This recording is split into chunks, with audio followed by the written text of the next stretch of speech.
This is what I'm worried about. What is it? Just the two best things I got. I hope they didn't get all soaked up. Oh. Books?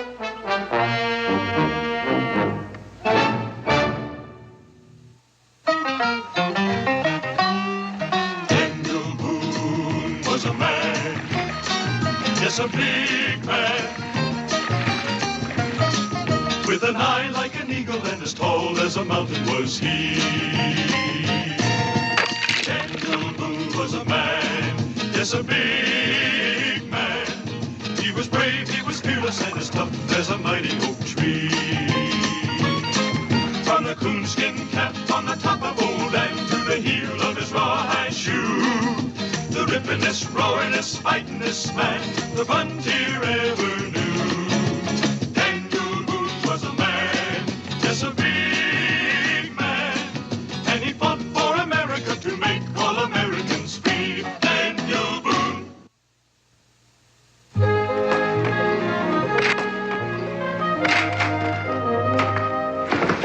What are you doing? Look at my place. What are you really? Look at this.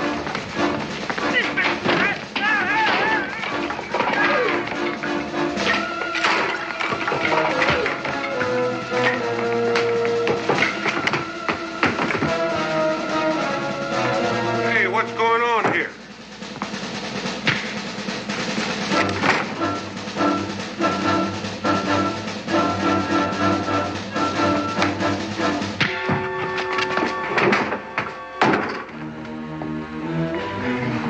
What was this all about? He took offense at something that was said. He was asking about you before it all started. Said his name was Tom Lincoln. What did he want with me? Oh, I don't know. Daniel, when you look at this place, look at my table, chairs, everything's busted up. Well, we'll find out when he comes around. Well, I'll send him over to your cabin. Daniel, that boy of yours fell in the river. Israel? That's right.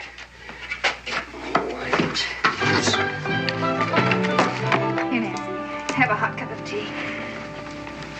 Thank you. Israel, I thought I told you to get out of those wet things. Now, scoot. Our books aren't hurt now. Just a mite damp. That's fine, but the important thing is to get you dried.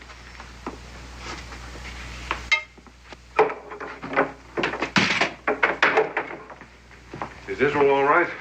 Yes, Pa. He was catching turtles and he fell in the river. And this young woman fished him out. Oh, no, I fell in and he pulled me out. I want a baby boy just like him. He's got more grit than a sandbar. I went under and he ottered in and swum out to save me. Now, that's the kind of baby boy I hanker for. He must be Daniel Boone. My husband, Miss Nancy Hanks. Howdy. Dan, what happened to your ear? It's been bleeding. Oh, it's nothing, just a little scuffle. Nothing. You sit down there. I'll get something to fix it with. Oh. Nancy Hanks. Where are you from, Miss Hanks? Elizabethtown. Some folks call me Nancy Sparrow. because I lived there with my aunt and uncle, Tom and Betsy Sparrow. Oh. They have a lilac bush by the front door. Let me have a look at that here. Where'd you have the fight? Cincinnatus Tavern. Who hit you? Some wild young buck by the name of Tom Lincoln. Then you must have riled him.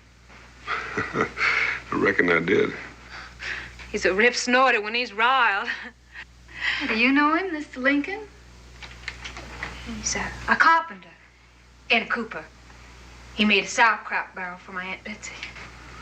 Well, what brings you here to Boonesboro, Miss Hanks? I come to find a job. I thought that maybe in a big place like Boonesboro, there might be a family that needs some help. What about the Nicholas Burnses? Maybe they could use her. You know, that just might be. They got a whole passel of kids. The last count I made out about 8. 10. Soon be 11. Mrs. Burns is in a family way. So I noticed. Do you think they could afford to hire me, the Burnses? Oh, they're pretty rich. They got 3 horses, 2 cows, and a wagon. Oh, and they brought back a raft full of plunder. Pewter and copperware and all the pots and pans you can shake a stick at. Candle mold, 2 spinning wheels. Well, did they bring along any books? I didn't see any. Well, that's too bad. Do you like books? They open up your eyes and your mind.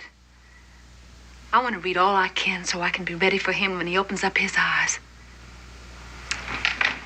Him? Who? My boy baby I was talking about. I can just close my eyes and see myself loving him and nursing him and raising him up against the sky and saying, "Here we come." We're from. But I know, deep down inside me, wherever he comes from, that he will rise up into greatness. How do you know that? Well, I was walking in the woods, in a grove of wild crabapple trees, and they was in bloom. And I heard a voice above me, like it was in the blossoms. And it said, right out, clear as day, "You will have a boy baby, and he will sit in high places." The voice of God? Oh, no. It sounded more like my grandmother. But it must have been most unsettling.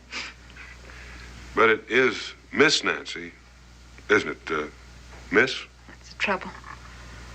I know who I want for my boy's father, but he wants somebody else. Well, maybe things will work out.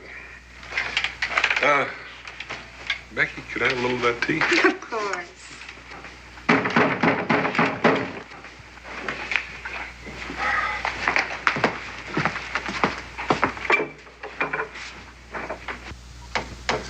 Listen, we've got women in here. I don't want any trouble.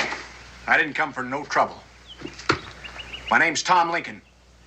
Are you any kin to Mordecai Lincoln? That's my brother. I knew your father, Captain Lincoln, before he was killed by the Indians. That's the only reason I'm here. Come on in.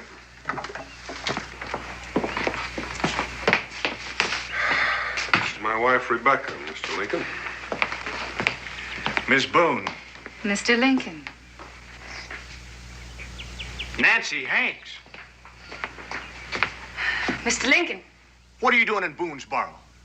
I came to find a job. A hired girl? Well, it's better than poking my fist into other people's ears. I'll see you later, Boone, when you're not so fuddled up with damp females. Hold your horses. I was just about to leave. Where do these Burnses live? You can't go out like that. You gotta dry out first and print yourself up some. You look like a wet dog. Well, it's better than smelling like one. I'm obliged for the tea. All right, I'll go with you and get you acquainted with Mrs. Burns. A wrathful man stirreth up strife, but he who is slow to anger appeaseth strife. Proverbs.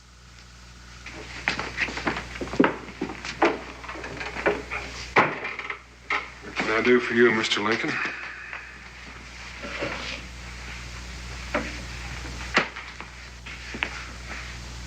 Do you believe in slavery?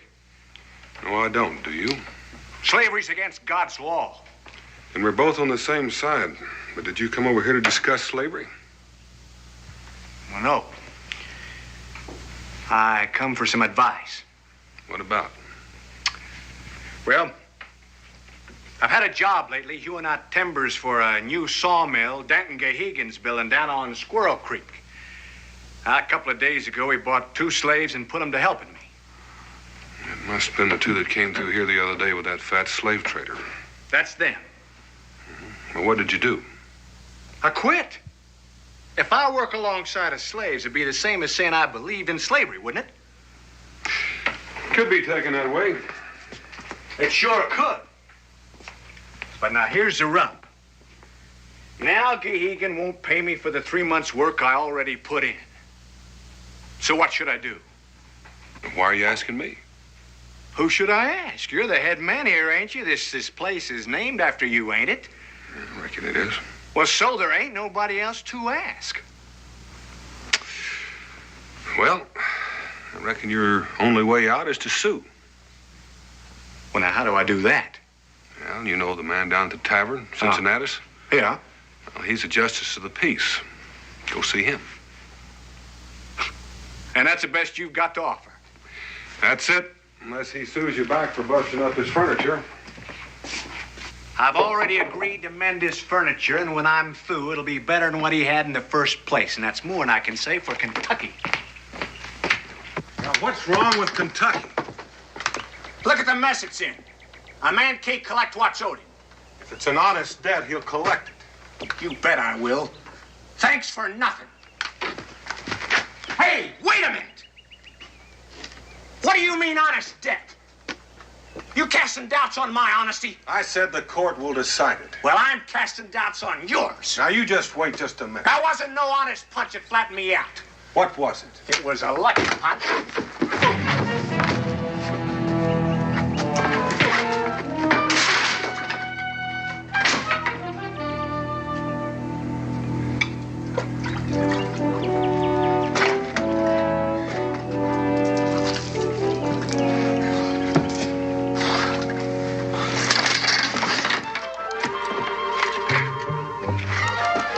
While you're fixing those other chairs, you can fix my wife's too.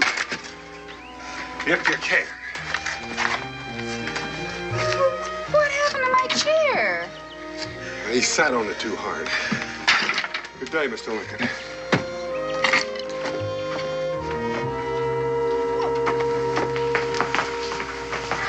What was that about? Take a look at my ear. Not again. Oh, I'm sorry for Nancy's sake. What's Nancy got to do with this? Tom Lincoln is the one Nancy wants for the father of her boy baby. Coming here to Boonesboro for a job was just an excuse to follow him. Well, did she get the job? Yes, they were glad to get her. Now, just a minute. Did she say she followed him here? Oh, of course not. But didn't you see the way her eyes lit up when you first mentioned his name? No. And didn't you see how she defended him when she said you must have riled him? Yeah, I heard that. And did you see how she tied into him for fighting? Yeah, I heard that too, but I still got whomped in the ear. You men can be so thick-headed about some things. They're in love. I'll bet a stack of feathers on it. Well, I'll wager that no baby boy of Tom Lincoln's will ever amount to much. Here, give me that.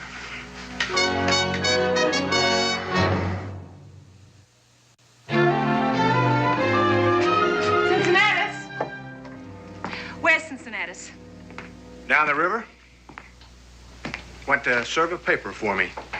For you? Why? I'm bringing suit against Denton Gahegan. Worked for him for 3 months, and I won't pay him. Well, who's minding the store? I am. I'd like a pound of sugar on the Burns account and a half a pound of black pepper. I'll weigh them out.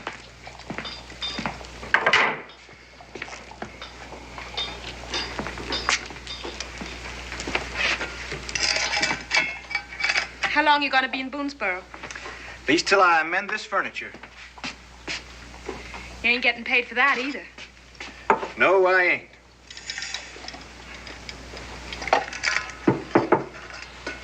Well,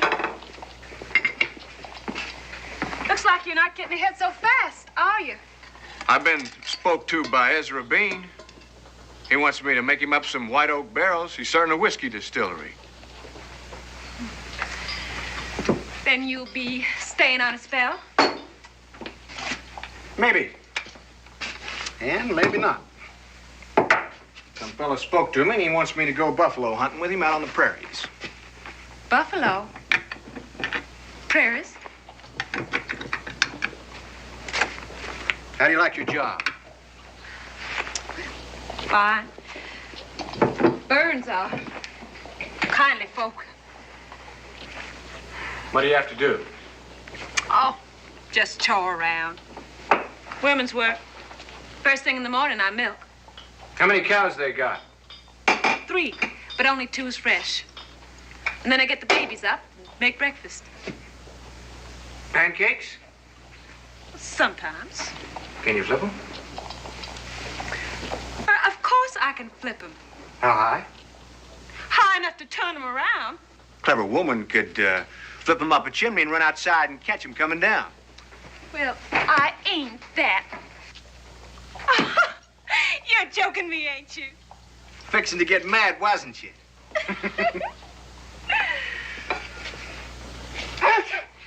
God bless you. This is black pepper. This is black pepper. What do you do after breakfast? I make cheese and sew dotties and wash the babies. And then I make dinner and hoe the cabbages and round the cows in and milk them. Then on Monday, I do the washing and on Tuesday, the ironing. This morning, I strained out a tub of wild honey. But that ain't every day. Mrs. Burns, she's so poorly that I had to put her to bed, too. But then, I get to sit by the fire and read my storybook on my Bible. It's my favorite part of the day, reading a little. Reading? What's the matter with reading? Puts notions in your head. Well, a head should have some notions in it. Not the kind you got. Well, what kind should it have, like yours? If your head had some notions in it instead of all that wrath, you wouldn't be working here for nothing.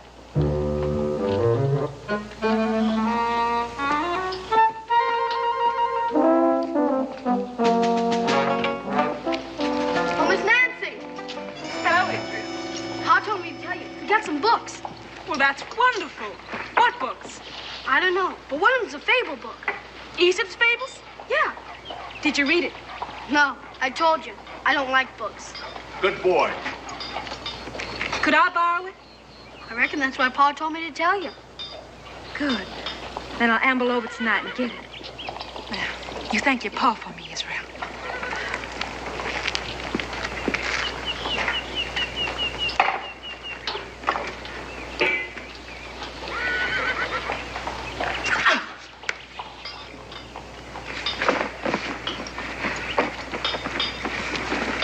Still at it, Mr. Lincoln?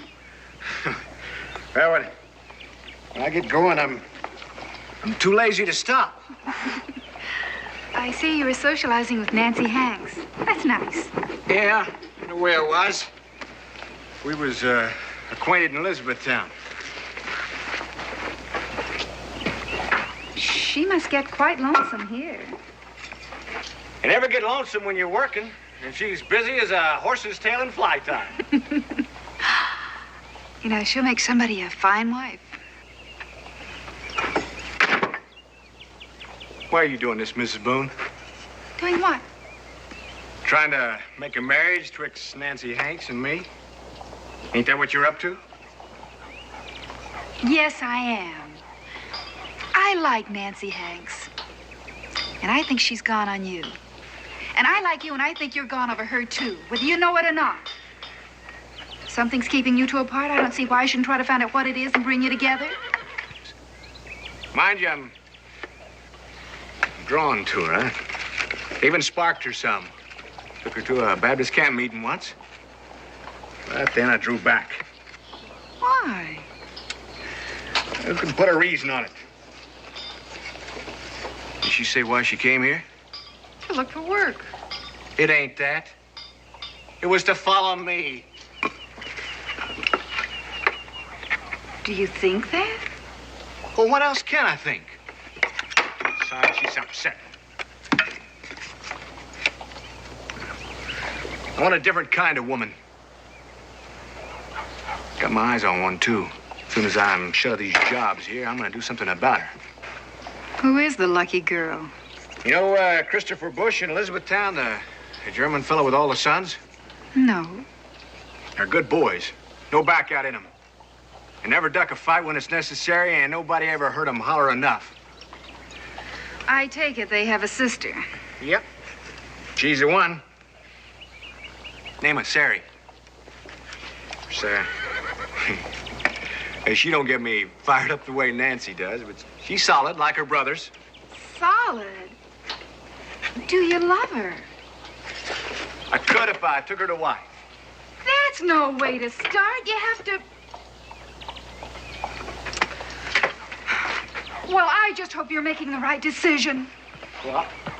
Oh, excuse me, Mrs. Boone. Cincinnati's is back. Hello. Hey. You served the suit paper on Denton Gehegan? Yes, I done it. Had to dog him all the way to Elizabethtown to do it, but it's served. Now I got one to serve you. Den Gehegan is countersuing you back. On what grounds? He says the timbers you hewed out for him wasn't cut true and square. That's a lie. Well, if it is, it'll come out in the trial. Well, Becky, how you been? Fine. Things been pretty quiet. Well, he sure wasn't quiet in Elizabethtown. How was that? They had a big wedding. I tell you, there's more victuals than you ever seen in your life. And old pies and cakes. Who got married? Well, Daniel Johnson, the new jailer over there, and you ought to seen him pour that liquor on. There was corn whiskey here, there was West India rum, dandelion wine, and oh, I tell you, that was a big wedding. And if I got myself a big head. Excuse me, Becky. Who'd the jailer marry? Huh? The bride. Who was the bride? Oh, big strapping, yellow-haired gal by the name of Sari. Sari Bush it was, yeah. I gotta get in the tavern, if I can get my head through the door.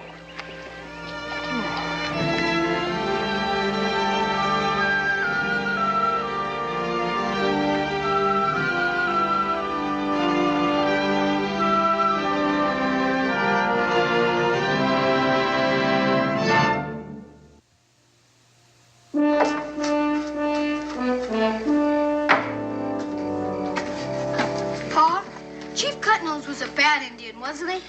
Well, he burned a lot of white men at the stake. Three that I know of. Well, when he was killed, did you peel off his hide and make your razor stomp out of it?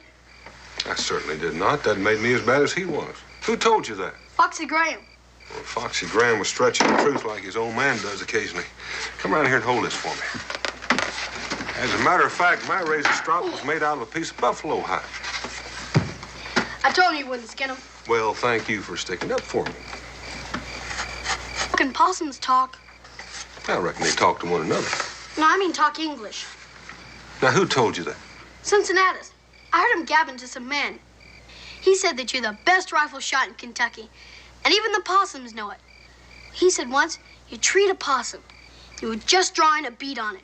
And he yelled up, "Say your prayers, possum. This is Daniel Boone down here." He yelled down, "Don't shoot down. I'll come down." Well, that's a stretcher, son, but it's a better story. Nancy Hank says that books can make you laugh and cry, can they? Well, it makes some folks laugh and cry. Did you tell her we've got some books? I told her. She says books take you way out yonder. Do they? Well, the good ones do.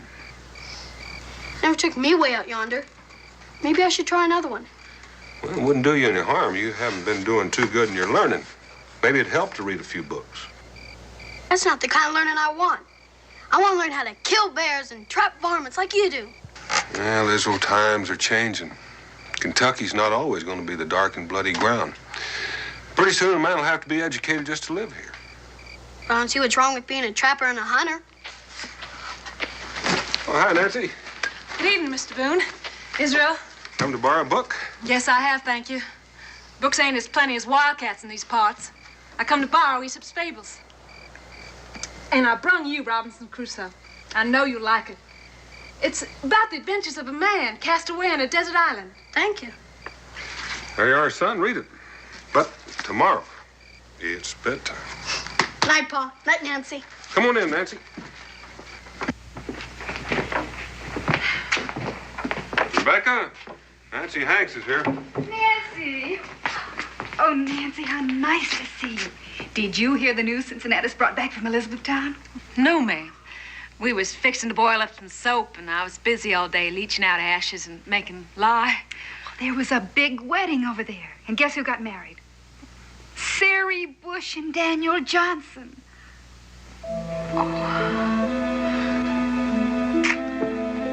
Dear Sarah Bush. I do believe you're crying. I thought it'd make you happy.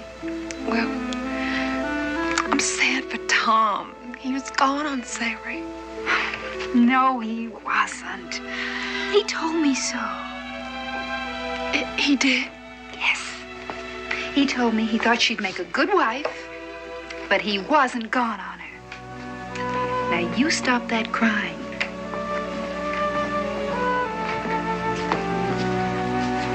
Here's a book.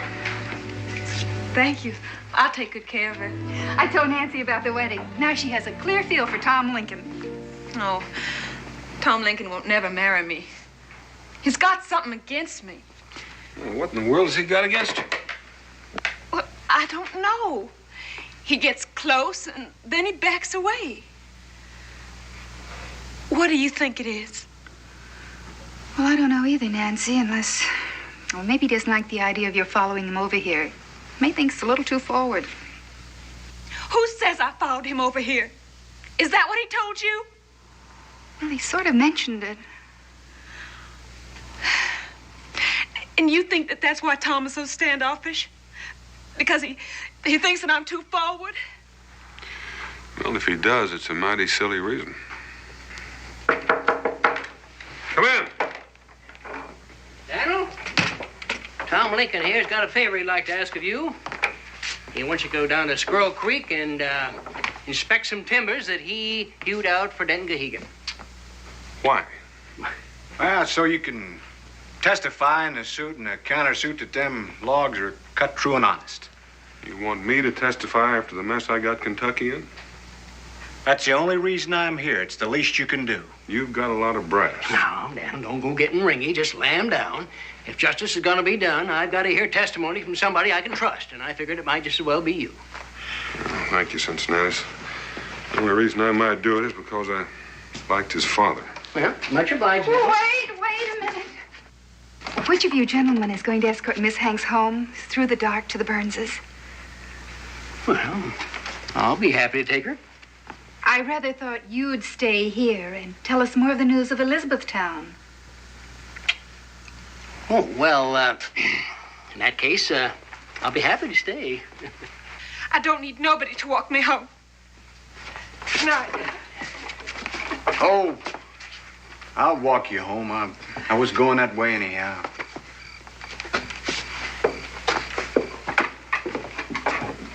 Oh, at least we got them together.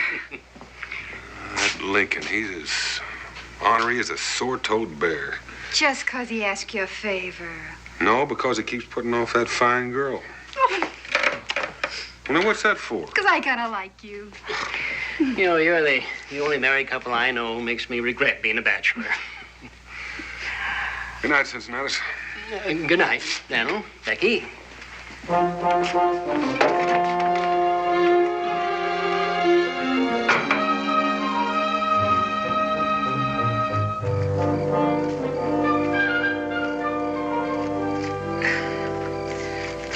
Well, I'm obliged for your company. Wasn't nothing. Tom, you're as solemn as a papoose tonight. Not one of your stories. I want to say something. Nancy, my head ain't full of wrath. I get mad sometimes, sure. But I only fight when I get insulted. My man's gotta fight then, or he'd be yellow as a harvest moon if he didn't. Can't you get it through your head? I'll try, Tom. Oh, all right, then. Well, good night. Wait. I want to say something, too. I'm sorry about Sari Bush getting married to that new fella. Oh, I'll get over it. Now I won't have to go through all that sparking.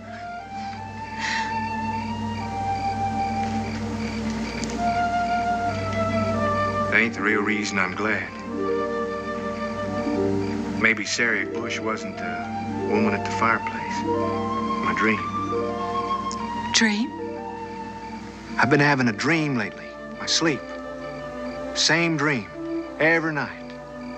About a woman? Yeah. I go up this little path. A strange cabin. Just like we done here. And I know what's inside. Bearskins on the bed. And seed corn hanging down from the rafters. I know there's a woman in there. That's when I get scared. But I force myself to push open the door and look in. There she is. Sitting at the fireplace. Doing what? I don't know. That's what haunts me. Her back is always facing me. I know she's the woman I'm gonna take to wife, but I can't see what she's doing or who she is. Poor Tom.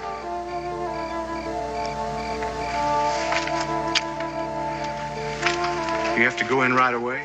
Yes. Good night.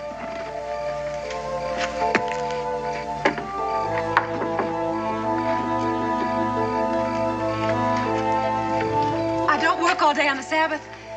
After dinner, I usually go down by the river and sit on the bank. Get a hold of myself a little. Good night.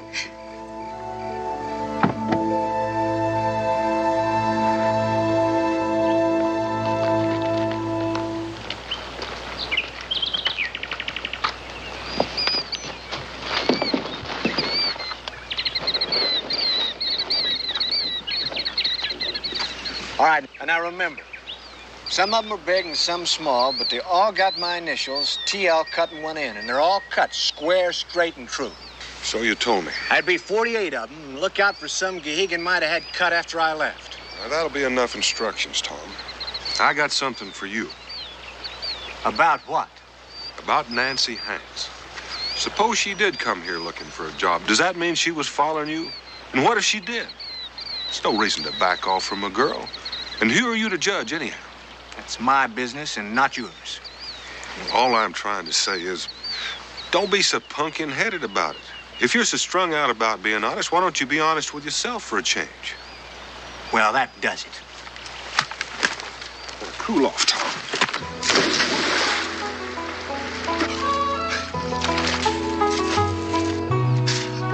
You just take care of the logs. I'll take care of my women. Why I'm doing this for an opinionated, horn-handed, fly-by-night, backwoods carpenter is more than I can figure out.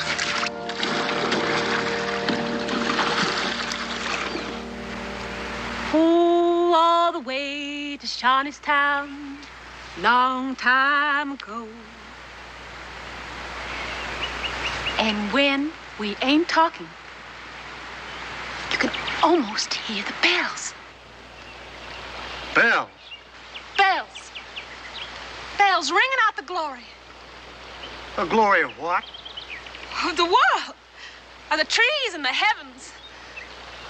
Mortal man with feet of clay. Gone tomorrow and here today. The glory of being alive.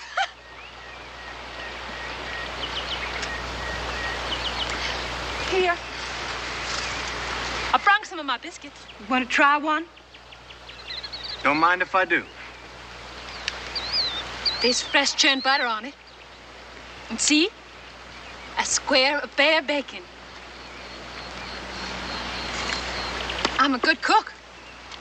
Never said you wasn't. Never said nothing much, except your stories.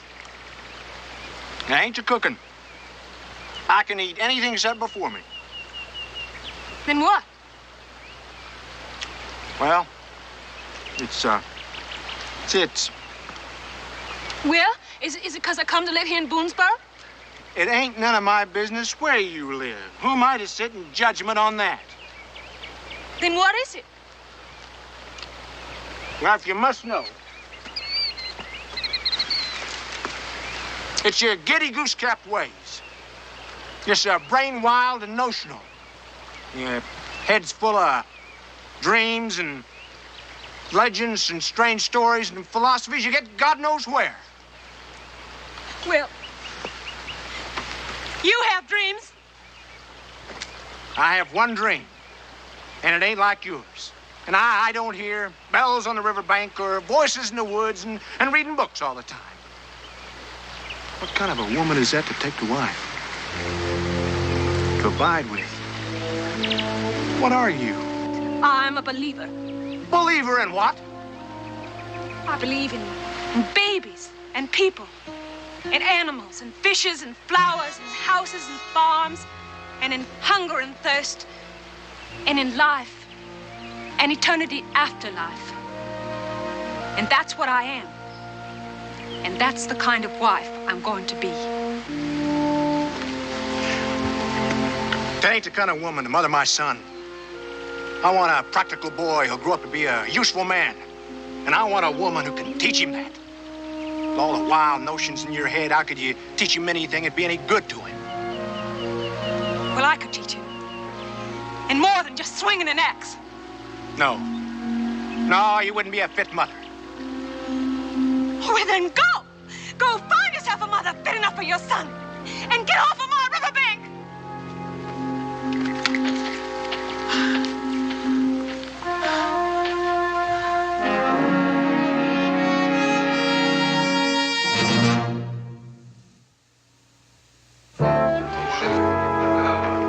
I might have known I couldn't get a fair trial here at Boonesboro. It's robbery, that's what it was, robbery. And them's the ones that did it to me. You're all in cahoots, the whole bunch of you. And you call yourself a judge, do you? Well, the curse of Michael Feeney be on you. And you big busybody, you're the one that did it to me. You framed me. You're all in cahoots, the whole bunch of you. Cincinnati, do you hear a fly buzzing? A fly buzzing? Well, I don't have to stand here and take your insults too, Mr. Boone. Fine bunch. Here's your hat, Mr. Gehagen. My hat? Let's be on our way, Mr. Gehagen.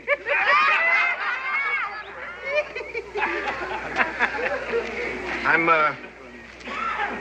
obliged for your help, Miss Boone. You just told the truth. I'll get on your porch chair right away, Miss Boone. Now get back to the tavern.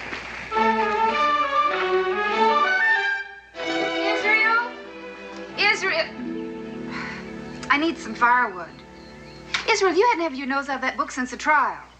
Just a minute, Mom. This minute, firewood. Yes, ma'am.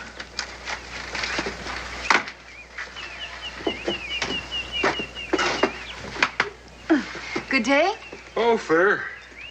Israel finished his storybook? He was about to when his cruel mother made him do his chores. Mr. Lincoln.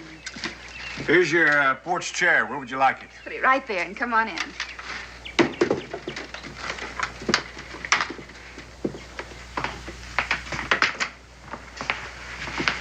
Well, how much do I owe you, Lincoln? Not a thing. Present for Miss Boone. Thank you very much. Tea? Coffee? Oh, no thanks. I gotta be moving on. Oh, you must be getting ready to start your whiskey barrels. No, I'm passing that up. I'm on my way to New Orleans. New Orleans? How? Well, I'm gonna go down to the Ohio and build me a broadhorn flatboat, float her to the big river, and then on to the French settlements. Wanna go partners with me? Me? Partners? I know you won't cheat me none. Well, that's a fact, but No, there are too many people down that way to suit me. Well, we could sell a flatboat for the lumber in it and then come on home. And what if he can't sell the boat or get stove up in a wreck? Oh, I've lived on acorns and slept in the rain before. I reckon I can do it again. How about it? Well, He'll do no such thing. He's going to stay right here in Kentucky. And that's what you should do, too. Take your Gahagan money and buy a farm. Build a cabin and settle down. Well, you gotta have a wife to settle down, and I ain't got no wife. When are you leaving? Right away. Aren't you going to say goodbye to Nancy Hanks? No, I ain't. I don't care what I dream about. A man can't mess up his life on account of what he sees in his sleep. I ain't gonna take her to wife, and that's final. All right, don't. If she don't want me on her riverbank, I'll stay off her riverbank.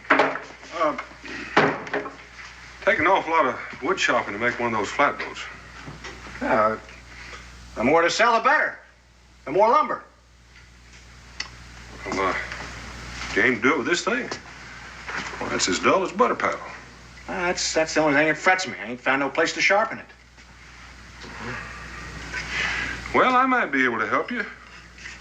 I know where there's a mighty fine grindstone. Where? Come along and I'll show you.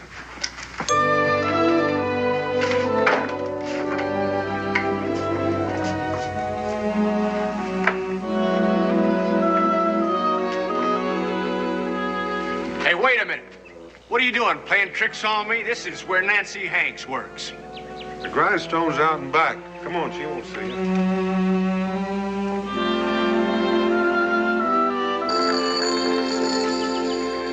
Howdy, Daniel. Nick.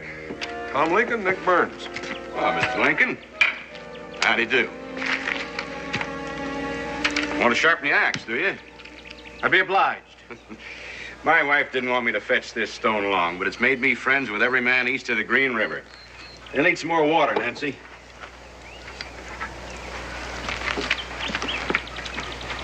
That's the helpingest girl I ever met. Never gets tuckered out.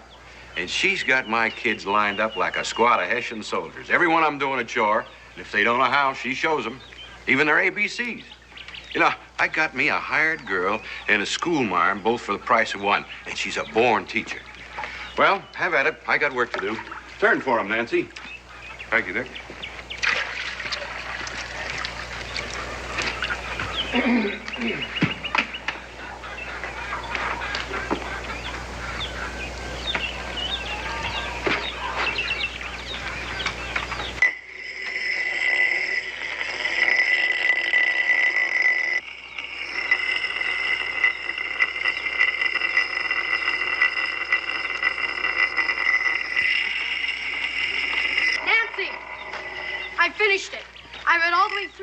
I didn't get any spots on it either. Washed my hands every time before I touched it. Well, it belongs to treat a book like that. But did you like it? Oh, yes. Wasn't it good? He lived on that island for 24 years, all by himself.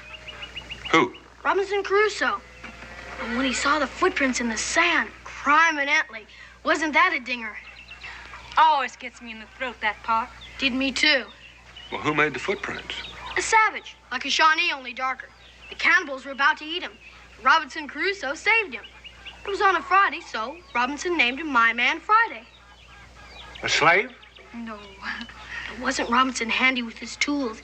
I mean, the way he made his house and built his fort. Tools? That's in the book? It is. And wasn't old Robinson a good man? Praying to God and cleaving to the promises in the Bible, keeping his faith. Doing all the good he could, even when he was taming his goats. What else have you got, Nancy? What other books? Just my Bible. I didn't think you liked books. You changed me. I never knew they had so much good stuff in them. Well, then I'll give you back your fable book. It's got lots of good stuff in it. Only you'll have to think some to get it out. Could you do that? I can try. If you try, then you'll do it. Maybe there is something to getting some learning. Pa always says times are changing, and a man has to get educated to get along in Kentucky. Your pa's right. Looks like you've taught him a valuable lesson, Nancy. I'm much obliged to you. If she could do that for your boy, she could do it for her own. Couldn't she? Well, I don't know why not. Maybe even better as a mother. Yes.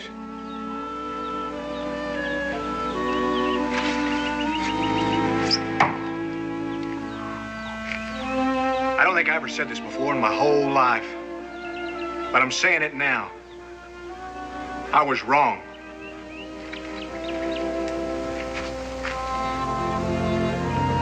I'm a pumpkin-headed, fly-by-night carpenter.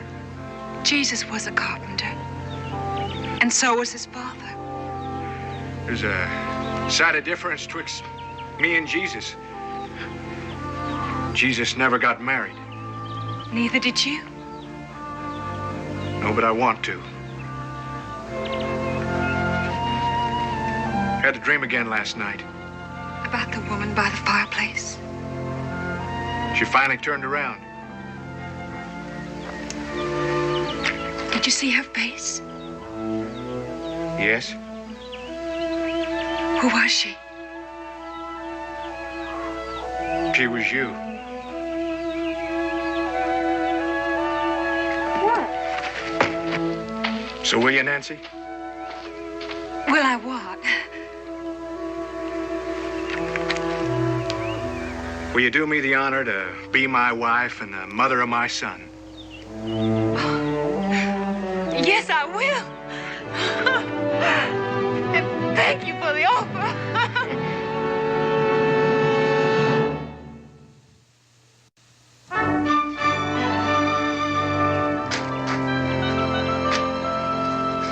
You know, for a confirmed bachelor, you seem mighty anxious to get the knot tied.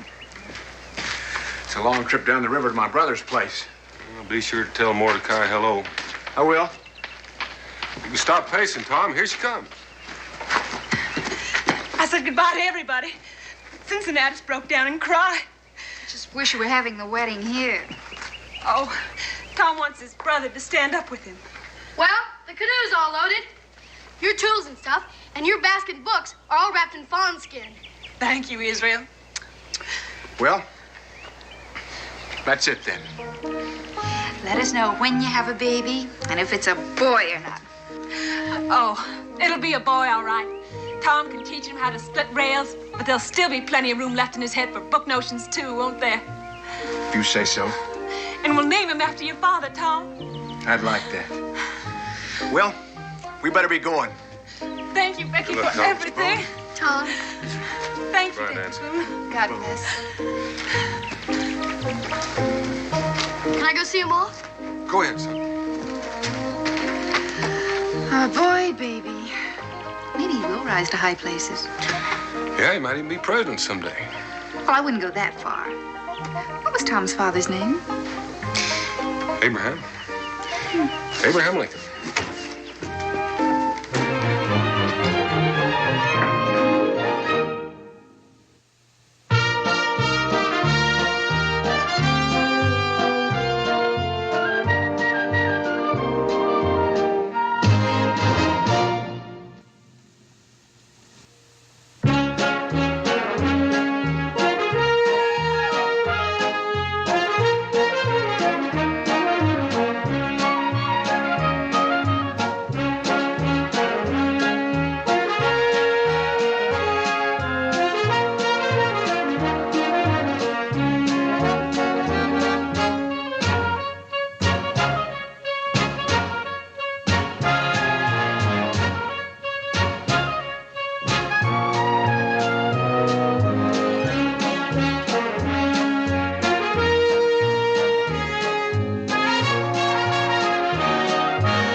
piece of luck. You must have stayed up all night practicing, sweet. Well, your luck's bound to turn, Cincinnati's. Oh, innkeeper shucking coins. folks in Boonesboro would see me. Yeah, go ahead now, just go ahead. You just watch this. I'm getting the hang of it. It's a mighty fine toss. Sure figured you for a winner that time, Cincinnatus. The only way for me to win is to quit. How much you take off of me? Yeah, let's see now. Well, no more than 25 shillings. Why don't you just set fire to this bug-infested place of yours and open up business as a full-time coin tosser? You do better. Oh, the coach is here. Yeah, well, it's about time. Why ever get into these things? It seems like everything come to your place. You're late, Abram. Darn near lost the wheel splicing through Warren's Creek. Yeah. Well, if you lost it, I wouldn't have money for my fare home. Have a good trip, Cincinnatus. Yeah, well, don't spend them coins too fast. Give them a chance to get used to the new owner.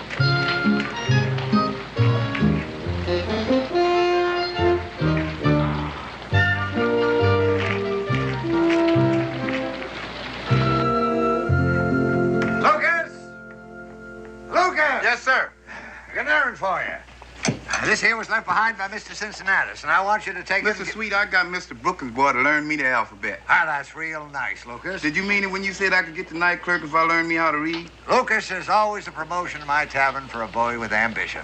But right now, you better take off and catch that coach.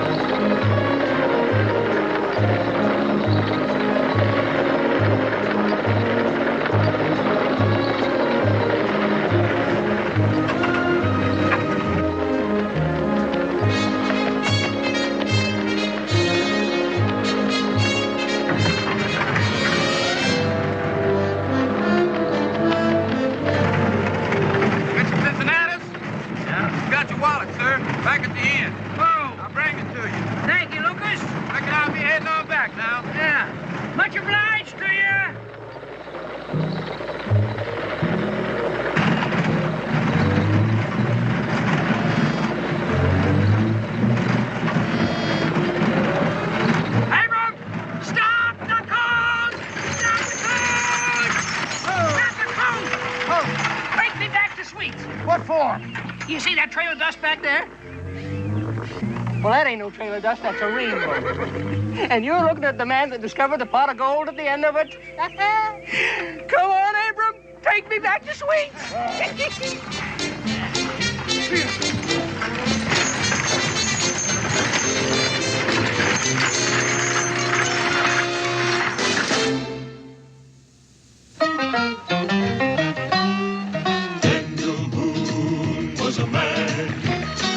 Yes, a big man, with an eye like an eagle and as tall as a mountain was he. Daniel Boone was a man, yes, a big man. He was brave, he was fearless, and as tough as a mighty oak tree. From the coonskin cap on the top of old Dan to the heel of his rawhide shoe, the rippin'est, roaring'est, fighting'est man the frontier ever knew. Daniel Boone was a man, yes, a big man, and he fought for America to make all Americans free. Daniel Boone. The first thing you gotta do is understand about the Great Boonesboro Race.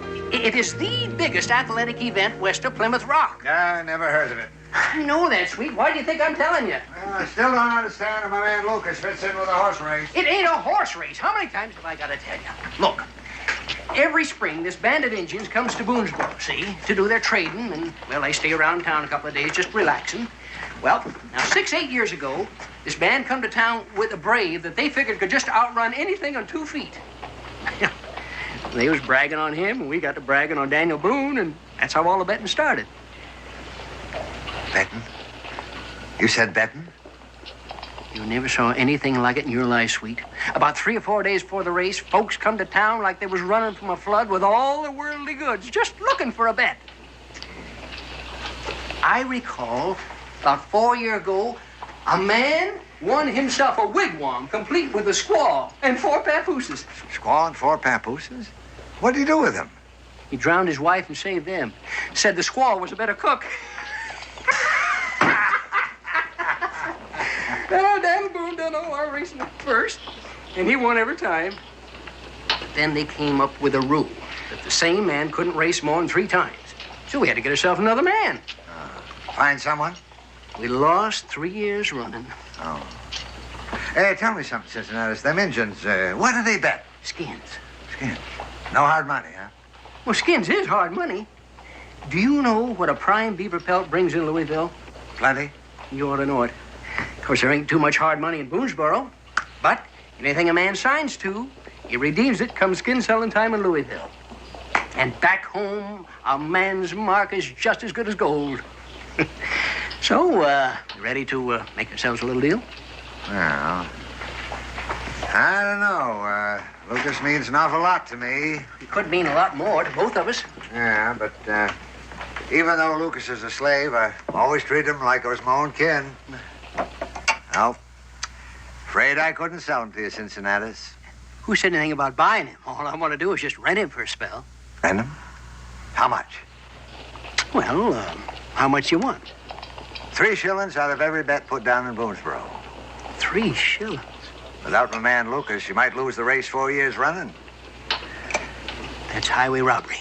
3 shillings out of a bet is downright highway robbery. Now, Cincinnatus. There's one tavern keeper to another. You know as well as I do. You got to spend money to make some. When did you ever part with a penny, sweet? Why, I'm doing you a favor. All you're doing is spending a measly 3 shillings in order to make 10, 20 or more. 1 shilling. 3 shillings or no deal. What am I going to tell the settlers? I'll tell them how much money they're going to make off their bets on Lucas. Better yet, let old Lucas give him a little demonstration. All right. 3 shillings out of every bet. But I am going to keep track of them in a book. And I'll be right there in Boonesboro to see that you do it. The 3 shillings comes with the bet. If I'm going to take the bets down, I've got to trust the settlers. Why, they don't even put their money down until they... You trust the settlers and welcome. It's 3 shillings or no race. All right. All right. Plus down payment of £5 for the rental of my man. But you're already getting 3 shillings. That's for the race. I got to be paid for my time. Lucas does a lot of work around here, you know. You're leaving something out, ain't you, sweet? What's that? How much you charging for the air he breathes while he's in Boonesboro? Now, Cincinnatus, I wouldn't do that to you. That I'm throwing in gratis.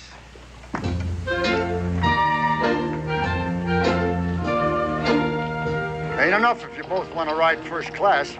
How much if one of us wants to ride second? £5.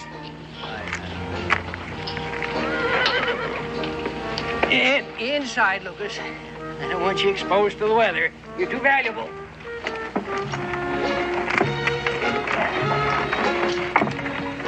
Now, you just mind what Mr. Cincinnatus tells you, Lucas.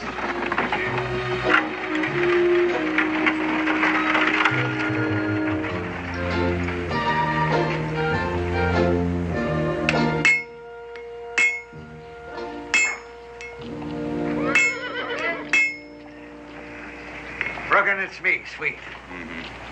I'll give you a whole pound if you'll hire Linus out to me for 1 week. You, figuring on going to the blacksmith business, are you, landlord? No, it's nothing like that. It's just that Lucas is took to his bed. Sick.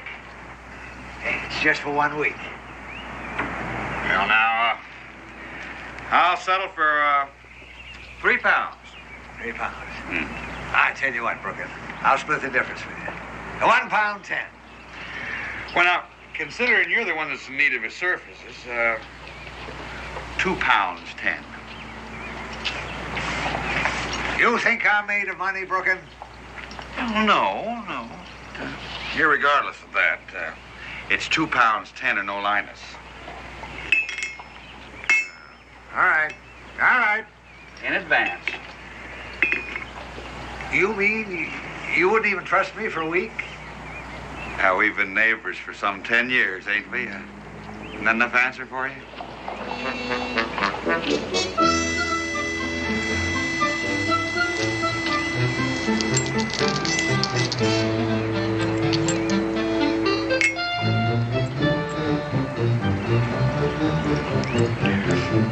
Linus? Oh, Linus! The sweet out here wants to see you. Just look at him, Chief. Now, do I still sound like a man who speaks with a forked tongue? Yes. Well, then I guess I gotta prove it to you. Now, you pick out the fastest brave you got, understand? Understand.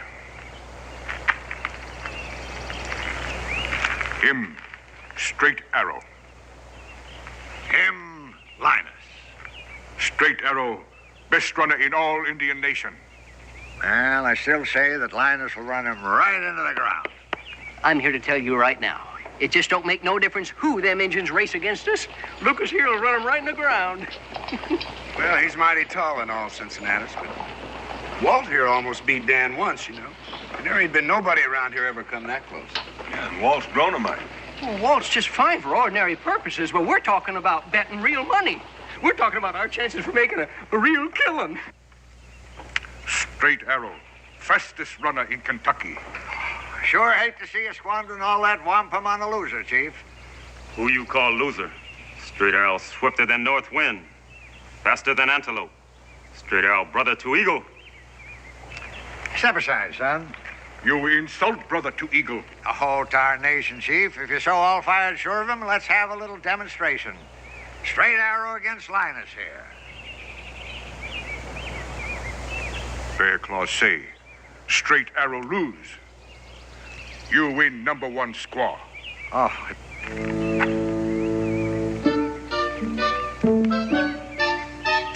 She got a lot of confidence in your boy, Chief. Tagon Hatsi Tongo, daughter of Shaman. Very wise woman. Yeah.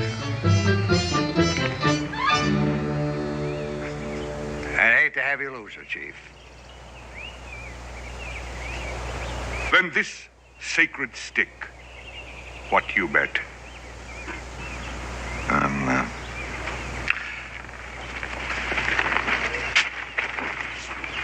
You sure you can beat this redskin, Linus?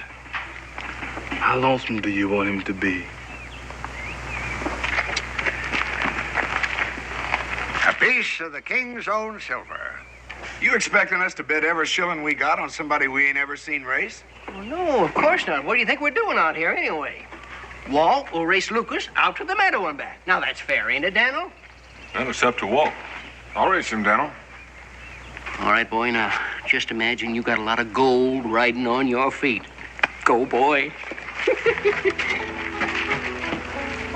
ready. Go!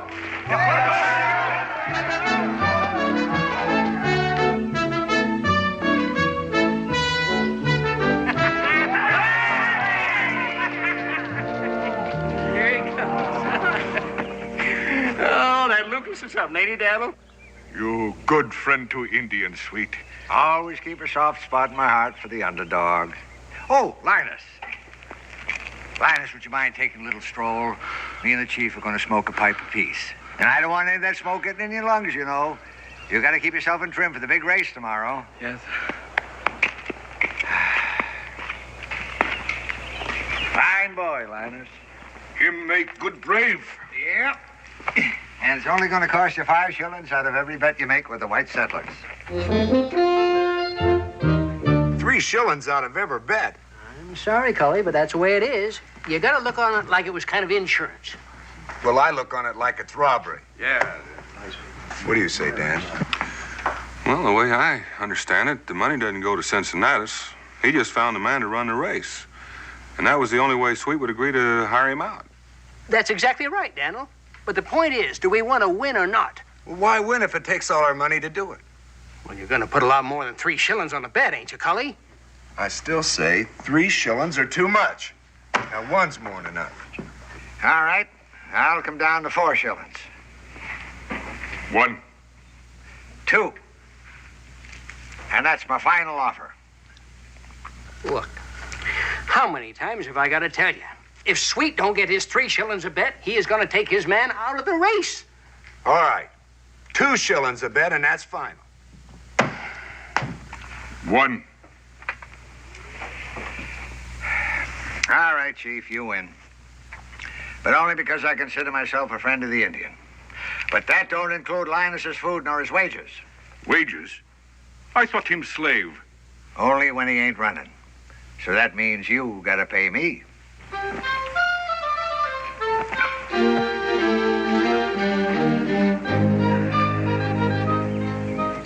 Now remember, Chief, you better keep Linus in camp till the race. Wouldn't do for them folks in Boonesboro to catch sight of him running. I will. Now, Linus? Yes, sir, Mr. Sweet. You mind what the Chief tells you? Yes, sir. Well, it's been a pleasure doing business with you, Chief. And it does my heart good knowing I could help you folks. Here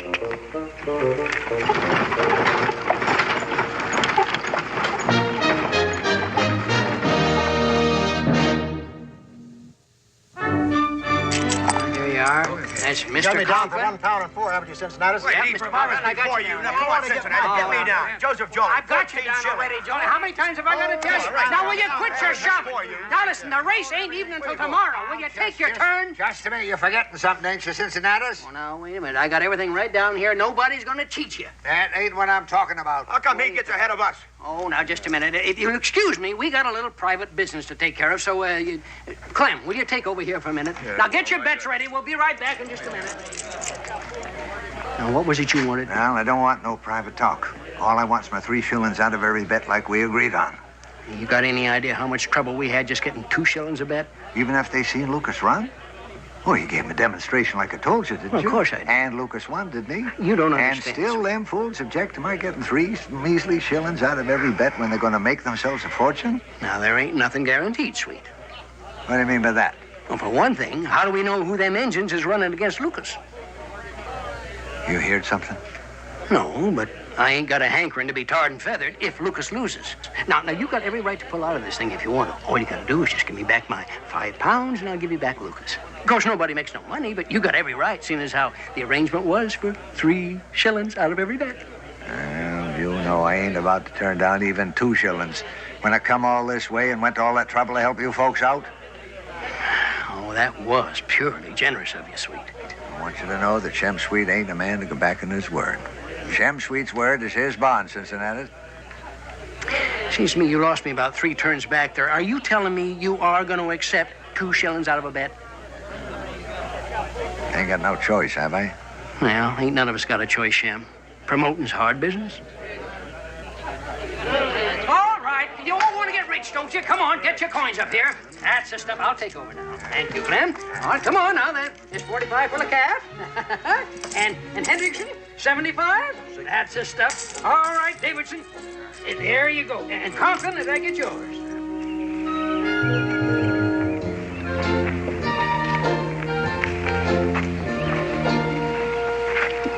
They're sure smiling, ain't they, Chief?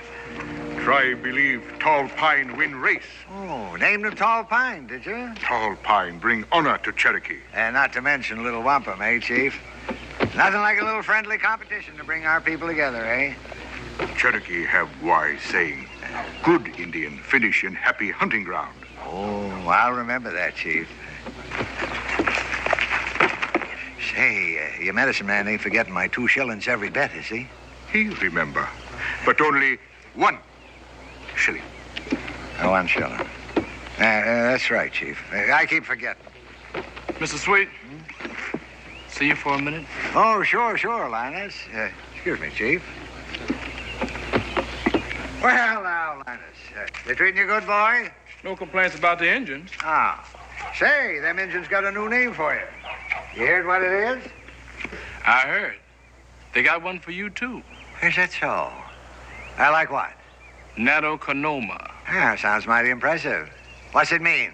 Big frog who croaks. Is that what you wanted to tell me, Linus? No, sir.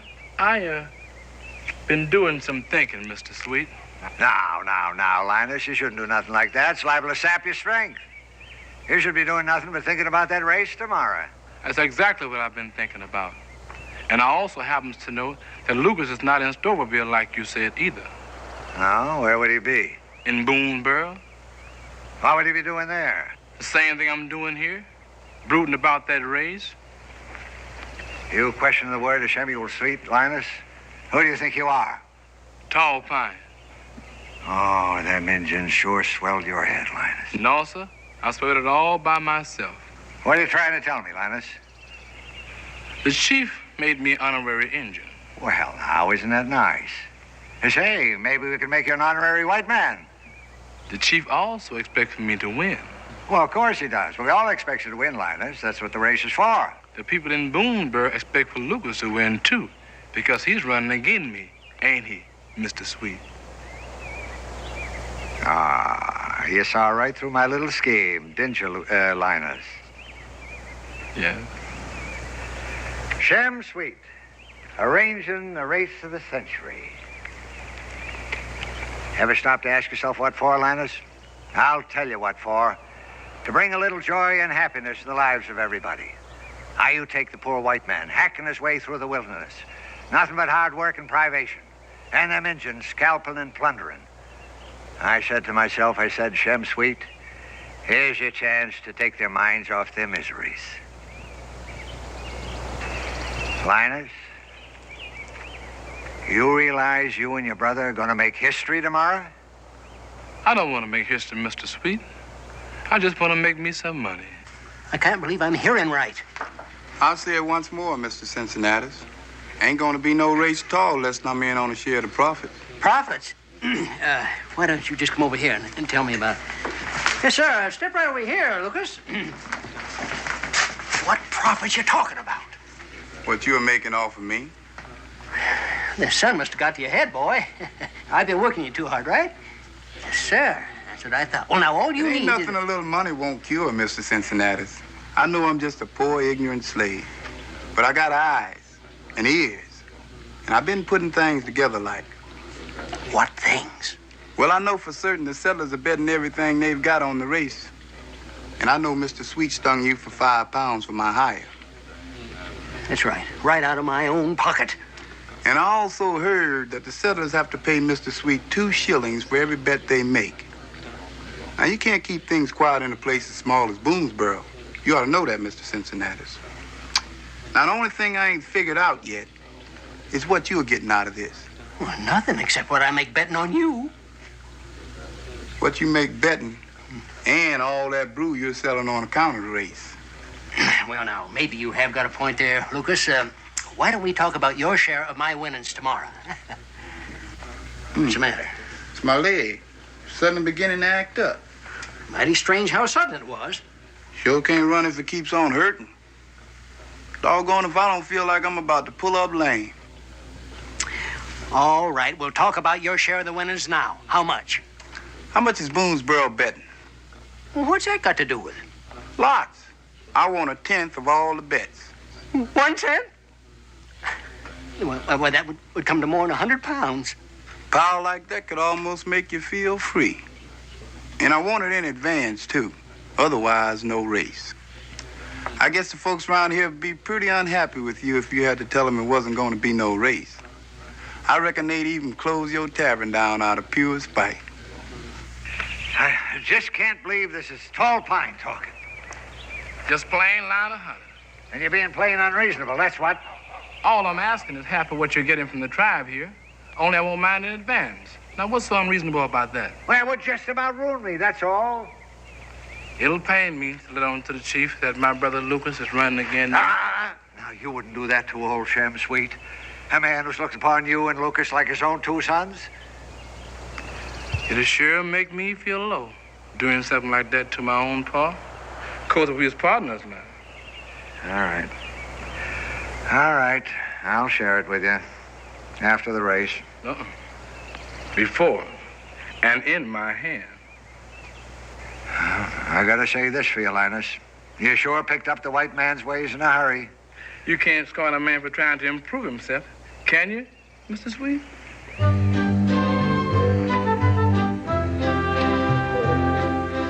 4, 5, and And there you are, Mrs. Stidell. That'll be 2 shillings. And there's your change. How much for the goose? Looks a little scrawny to me, Abigail. She's all plucked and ready for roasting. Well, maybe 6 shillings. I'll take it. Now, never mind paying me. Just put it on Lucas to win. Just a minute, Abigail. Come back here. I can't take this. And why not? Well, I happen to know that Jed's crop didn't do too good this year. Since when did you start worrying about Jed and me, I just can't take a wager from a woman. You tried to tell me, Cincinnatus, it's only a man privilege to put money on a sure winner? Well, it ain't that exactly. Well? I suppose Lucas should lose. I'll take my chances. I still can't do it. You hear that, ladies? What do you Please, ladies, will you just simmer down? You better take it. All right, I'll take your bets.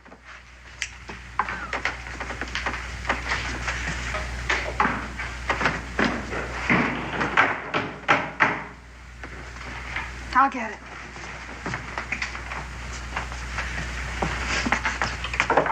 Dang harpies. They're all after me. I never saw anything like it in my life.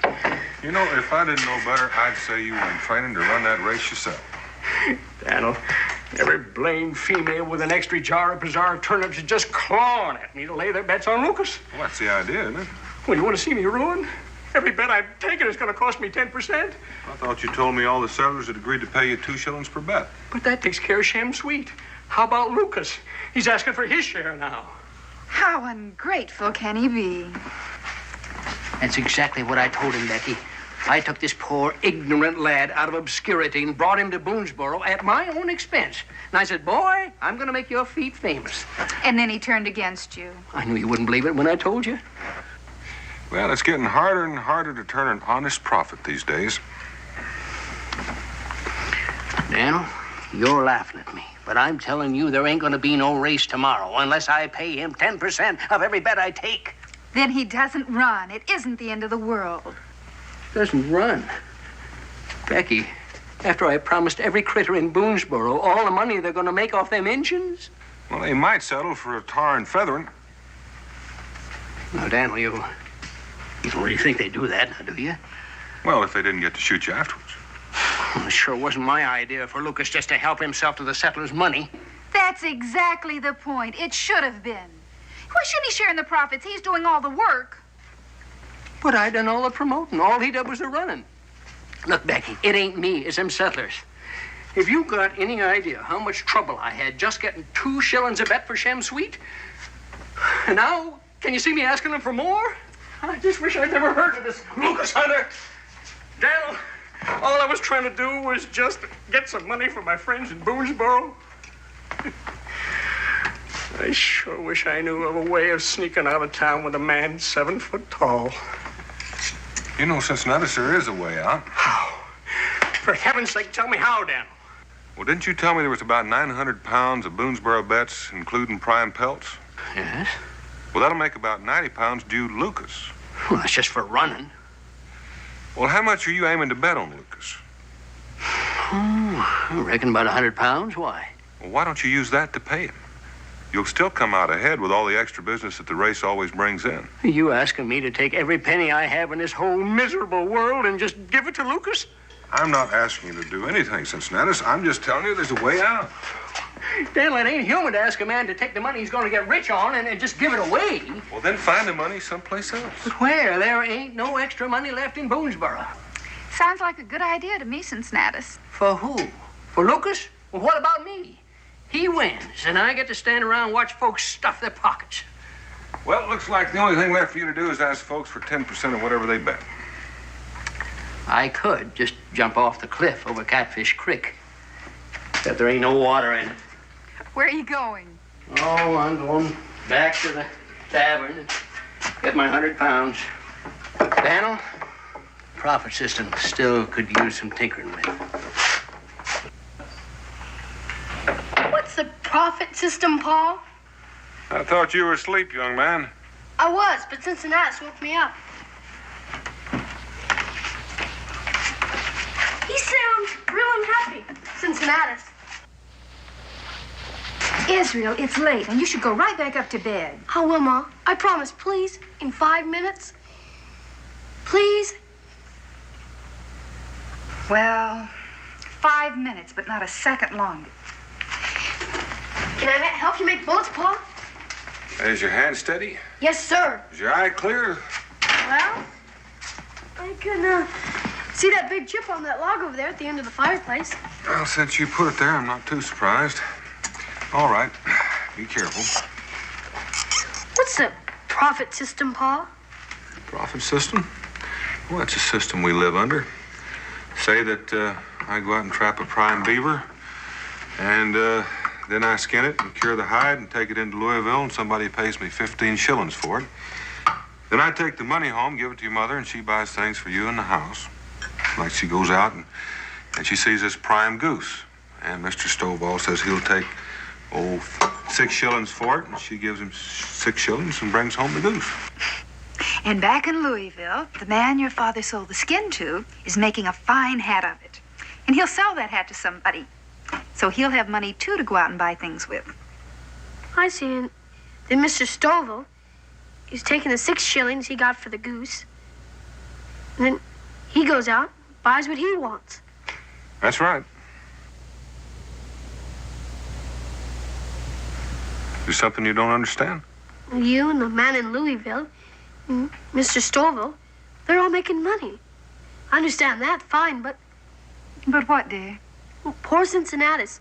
He's out in the cold. He had to spend all his money. Heard you say he was going to give it to Lucas. Well, I guess Cincinnatus kind of got himself in a trap. Well, then, it always isn't a profit system. Sometimes it's a spend system. I guess it is. Spend for some, profit for others. Now, don't you think Lucas should make money for running the race? Well, sure, but Cincinnatus isn't the only one betting on the race. Don't you think the other one should spend too? Don't look at me. He asked you. Well, Israel, it's kind of complicated. You see, Cincinnatus has already collected 2 shillings from everybody that's bet on the race. And he's afraid if he asks for more money, they won't give it to him. He's afraid they'll tar and feather him. You heard him say that, Ma. Mm-hmm. And I also heard someone say, just 5 minutes. I promise to go right to bed. I'm going. Lucas, how tall are you? Oh, 16, 17 feet. I just remember which. You're not. How tall do you think I am? Gosh, you're taller than Pa. Up to now, he's the tallest man I ever saw. You should see my baby brother. He's even taller than me. Eminently, where's he? Back in Davis County, working for the Smith. Doggone, I wish I hadn't mentioned old Linus. Making me homesick. Here comes Cincinnatus. Hi, Cincinnatus. Great day for the race, isn't it? What's so great about it? You got it. I had it. It's yours now.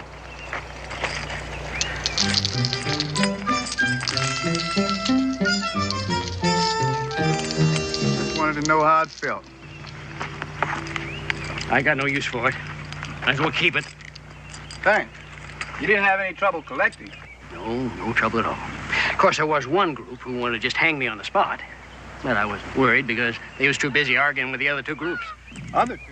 The second one wanted to run me out of town on a rail, while the third bunch wanted to have me burned at the stake. You can't be meaning this is your own money. Well, it was my money.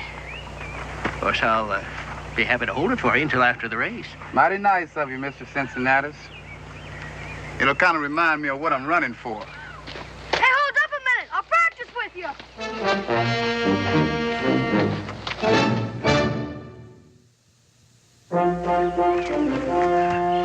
Lucas!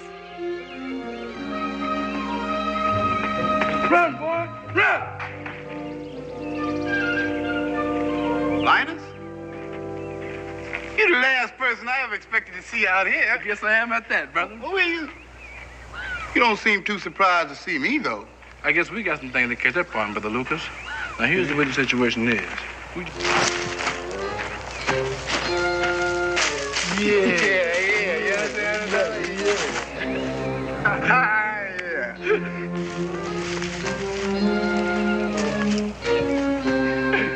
got your engine money?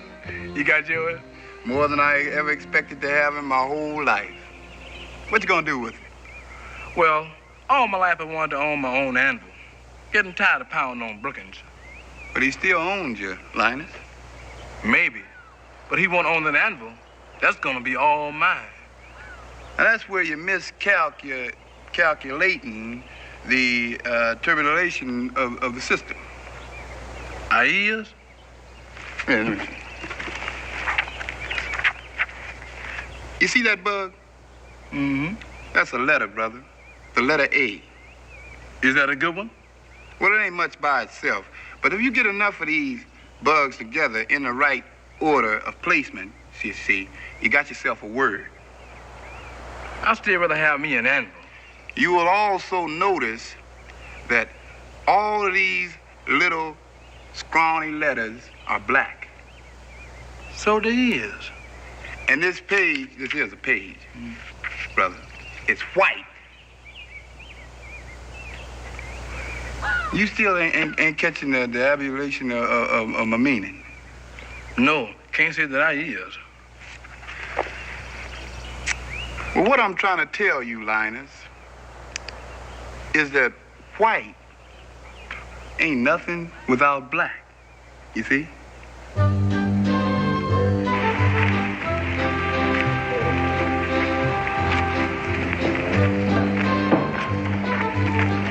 Well, Chief, I see you're betting real strong this year. This year, we win again, Boone. Our money says it's our turn this year, Chief. Well, however it comes out, let's hope it's a real contest. Contest? Sort of the same, you know, like the runners evenly matched. Like one good as other same. I know. Even, yes. I know even. Good, Chief. Well, Chief, your braves can put their bets in the tavern right alongside ours. I'm gonna look at that one now. I'll show them where to put them. Fine.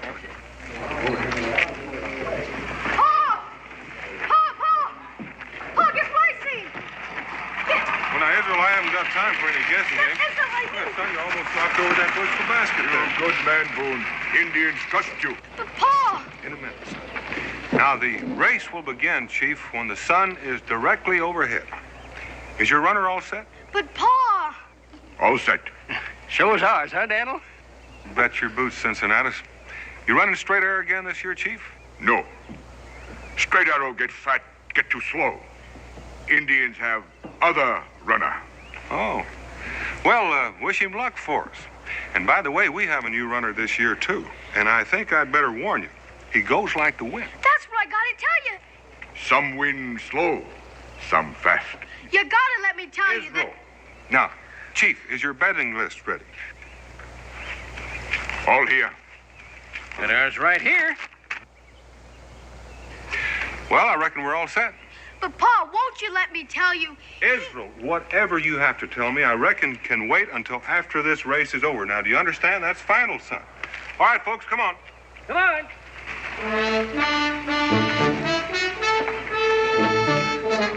Won't somebody listen?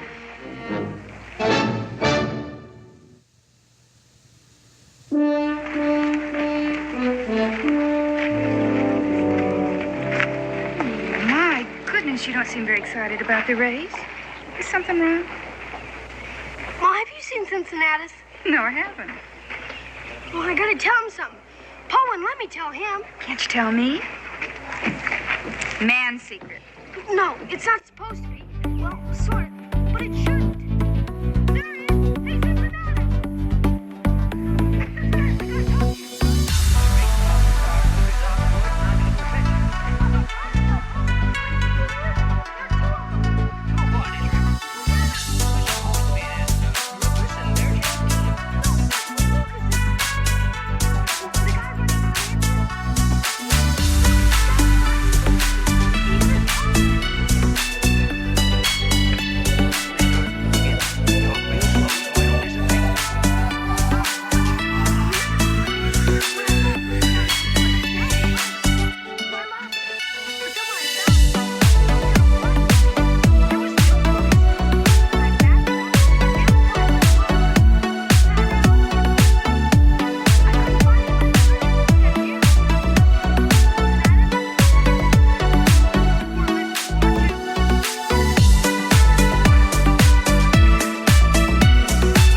even refund the 2 pounds for the It was rental. five pounds, you conniving. Give Big Frog to Cherokee. Him burn good at stake. Oh. Daniel, you wouldn't let him do that to me, would you? One thing is sure, Sweet, you're going to give back every shilling you scrounged out of all of us. Wait, you got it all wrong, Daniel. You're accusing an innocent promoter. It was them two fellas there, the brothers that did the scrounging. Only to get what was coming to them. And they're going to get what was coming to them. But only if they race. That's right, Cully. What about the race, Dan? Yeah, Dan, do we let them race? Well, it don't seem sensible to give up the race just because Sweet tried to cheat both sides. The runners are here. We can't blame all this on them, and we have got our bets down. I say let them race. That's right. Yeah. What do you say, Chief? Both runners tall, swift, like ponies. Who here can say which man faster? Bear Claw say, they race. Ah, good. Are you willing? Just point us in the right direction, Mr. Boone. All right, from the fort, you go to the pond. Behind the pond, over to the cow meadow. Behind that, around the oak stand and back to the fort. Twice around. If I was you and I was a praying man, landlord, I'd pray that they both win. Are we really gonna race, Pa? Israel, later on, when we get a minute, I'm going to apologize proper for not letting you tell me what you saw. You don't have to. All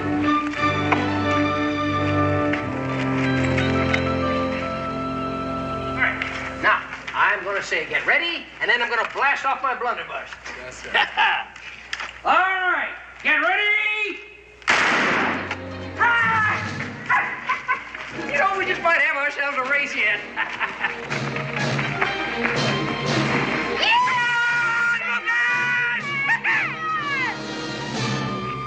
Tall pine.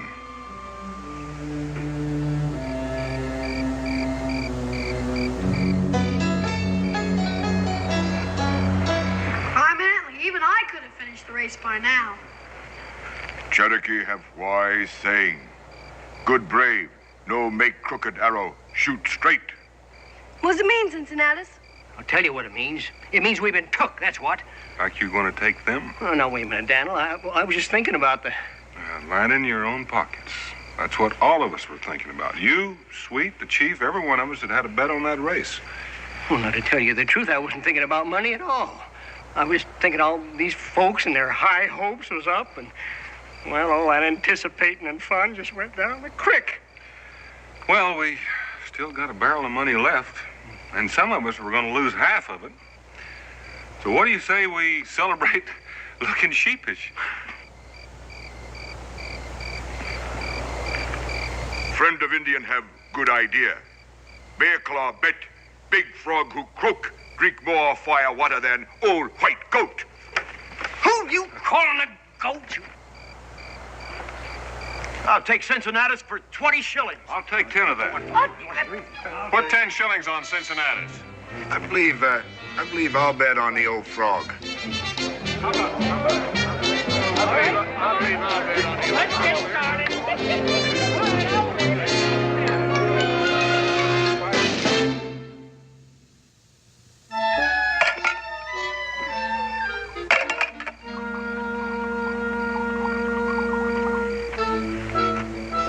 Much obliged.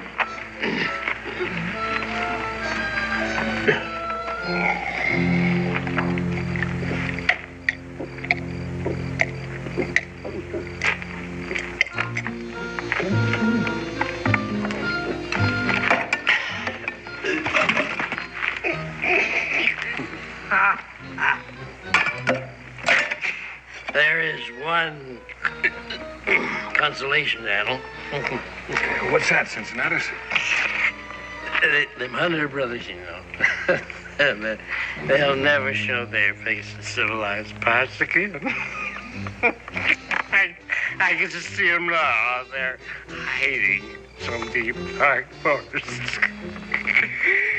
They're being brought to justice.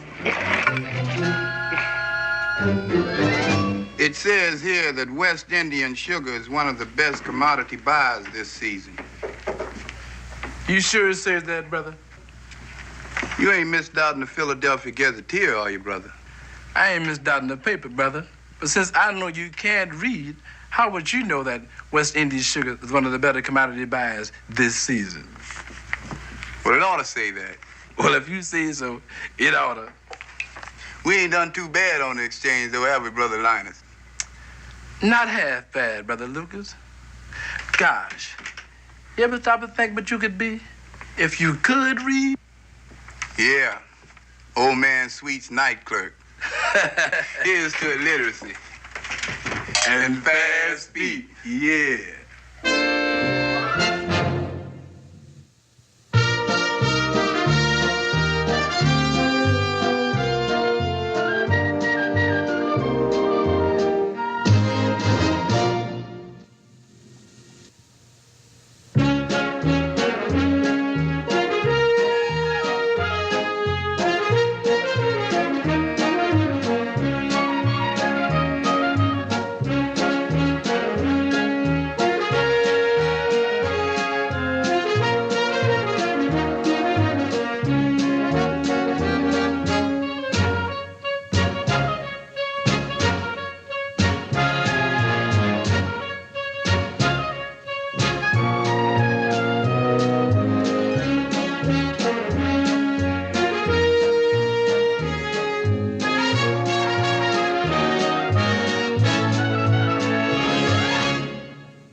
Flies in the buttermilk shoot, fly shoe. Flies in the buttermilk shoot, fly shoe. Flies in the buttermilk shoot, fly shoe. Skip to Maloo, my darling. Lulu, skip to Maloo. Lulu, skip to Maloo. Lulu, skip to Maloo. Skip to Maloo, my darling. I lost my little girl, what'll I do? Lost my little girl, what'll I do? Lost my little girl, what'll I do? I skip to Maloo, my darling. Lulu, skip to Maloo. Lulu, skip to Maloo. Lulu, skip to Maloo, skip to Maloo, my darling. I'll get another one prettier than you. I got another one prettier than you. I got another one prettier than you. Skip to Maloo, my darling.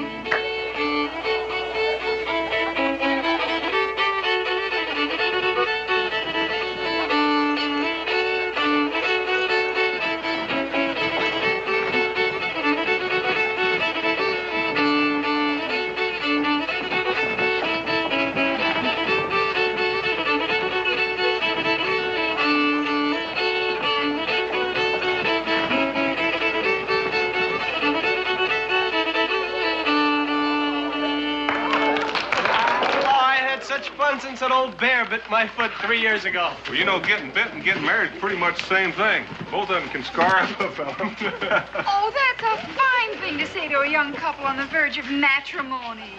Somebody's got to warn the innocent. You can still change your mind if you want to, Mason Pruitt.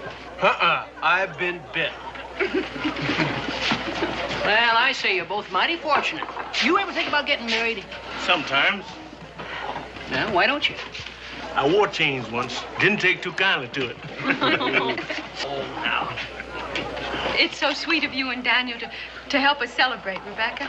Amy, you and Mason are two of our most favorite people. Having you married and settled down as neighbors is something we think pretty wonderful. You know, he's a mighty fine fella. Now, there's no need to give him a big head. Besides, he's not doing too poorly. I'd say he's doing real well. More, Daniel? Yeah, please, Cincinnati. How about you, man? Oh, no. Business, always interfering with pleasure. Abraham, strike up a tune. Ain't nobody here to hear you slurp that cider. All right, now, gentlemen, what can I do for you? Rum. Put us up. Reckon I can. How long you gonna stay? Till we leave. Somebody partying? That young couple dancing over there's gonna get married. I'd like to buy a drink for the newlyweds. We ain't wed yet. More's the reason. No start, nothing, Anchor. Given a chance, I would.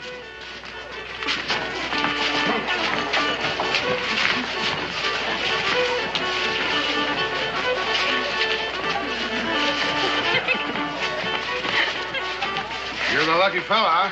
Mm-hmm. Boil one down on me. Thanks. Gonna drink to this nice young couple? Good luck, miss. Thank you.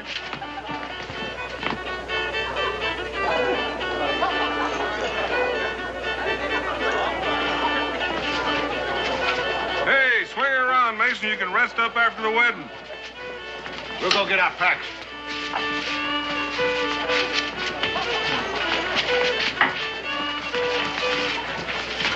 Mason, what's wrong? Well, come on then. Let's dance.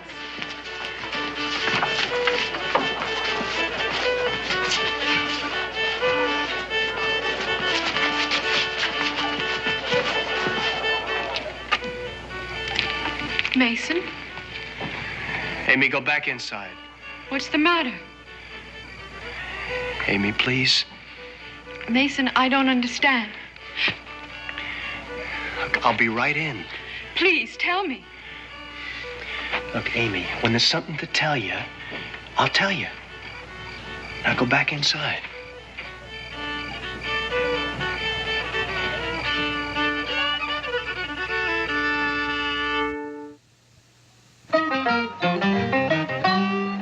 Daniel Boone was a man, yes, a big man, with an eye like an eagle and as tall as a mountain was he. Daniel Boone was a man, yes, a big man. He was brave, he was fearless, and as tough as a mighty oak tree. From the coonskin cap on the top of Old Dan to the heel of his rawhide shoe, the rippin'est, roaring'est, fightin'est man the frontier ever knew.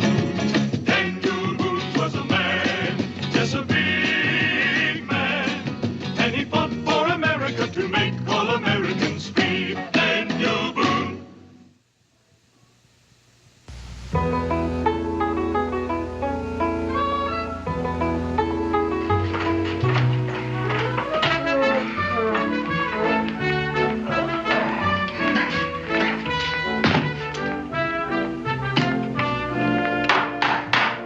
Anyone here? Morning. I'll be right there.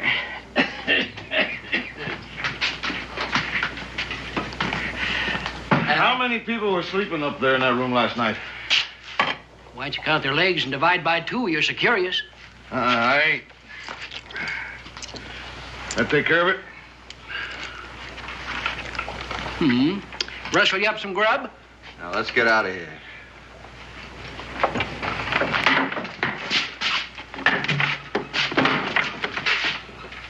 Now, what's eating you? Where are you from? Nosy, huh? Curious. Why? You ever been on the Cumberland? We've been there and other places. We move around. Town called Shelby? Never heard of it. Sonny, be ashamed to widow that nice young girl before she's even wifed. Good morning, Mason.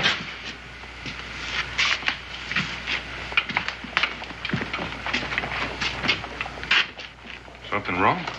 No, nothing wrong.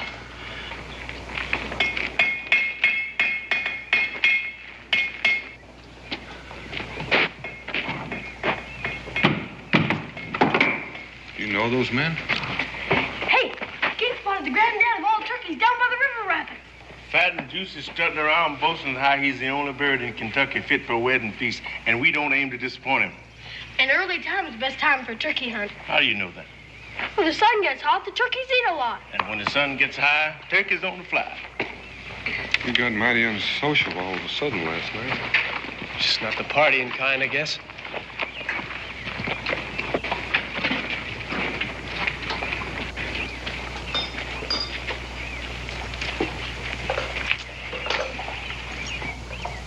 I wonder what put a chip on his shoulder.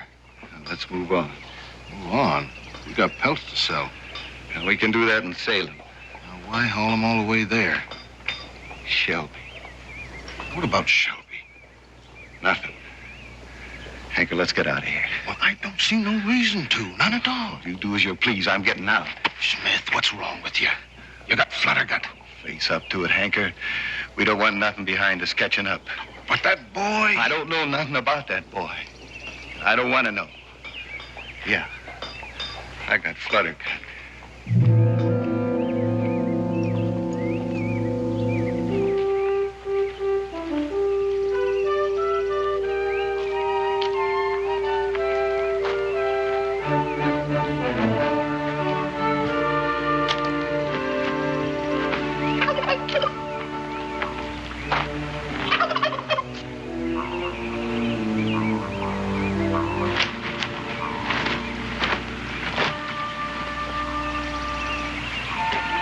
Mason, it's your party.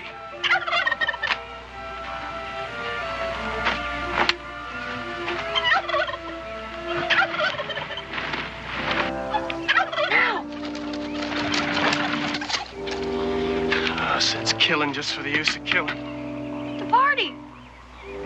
Figured it'd be any party. At least not for a while. Gabe, you got any line fish hooks? Never without. Don't you and Israel catch a mess of trout? Becky'd like that. But, Pa... Come on, Israel. There's a pool down the way. Got trout so big, they feed on beaver steak. Trout eating beaver steak? Come on, I'll show you.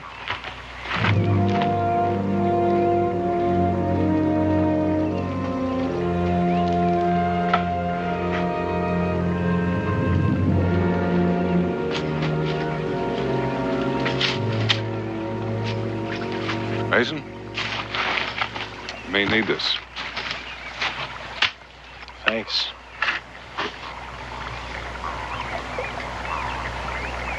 How far back can you remember? It's a strange question. I mean, 10 years, 15 years? There might be some before. It might be jumbled up a bit. I can tell you my first clear memory. There was this high hill called Penn's Mount. We lived close by it, Ole Township. It's where the Schuylkill nudges its way out of the mountains and settles in for its run to the sea. One day, my dad took me to the top of that summit. I was maybe 9, 10 years old. First time I could see over and beyond the mountain. What a sight. Mountains and valleys trundling west. Seemed like there was no end to it, like they went on forever. And there'll never be enough years for me to forget that. Every time I crest a mountain, I think back to it.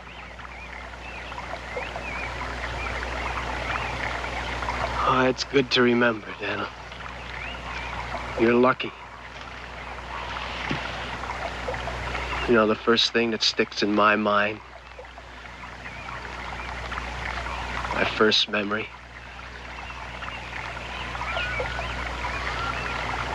nothing like yours. Nothing at all like yours.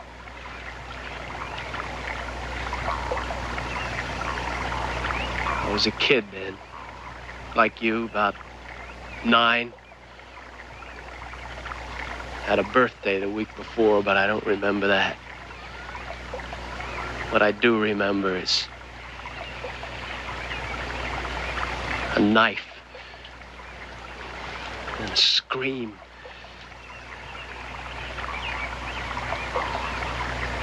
We was down on the Cumberland, a township called Shelby. My pa, he trapped a little, farmed a little. Bothered nobody.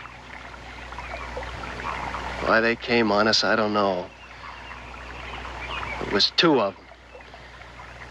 He was drunk, fighting mad. He was shouting and shooting. My pa hid me in this potato bin. And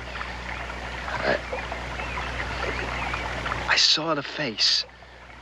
When he turned his horse, he had this pitchfork mark from his eye to his lip. Well, that's what I remember, Daniel. It's the first thing I remember.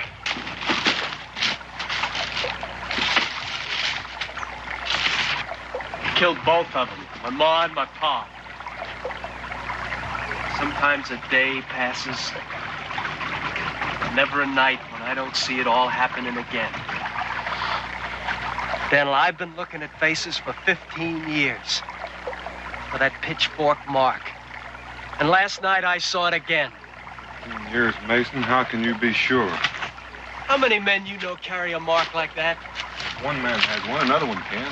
He's the one. There ain't no other. But you tell me. What are you going to do about it? I don't know, Dan. But I know what you're going to say. I know exactly what you're going to say. Think on it, Mason. Don't go off half-cocked. Don't try and handle it yourself. To the word. Well, who else is going to handle it for me? We got the law. For something that happened 15 years ago. No witnesses, my word against theirs. Daniel, I don't know much about the law, but I do know they'd walk out of any courthouse as free as birds. Probably. What do you suggest? Just this. In trying to get at him, don't trap yourself. Well, that's some advice.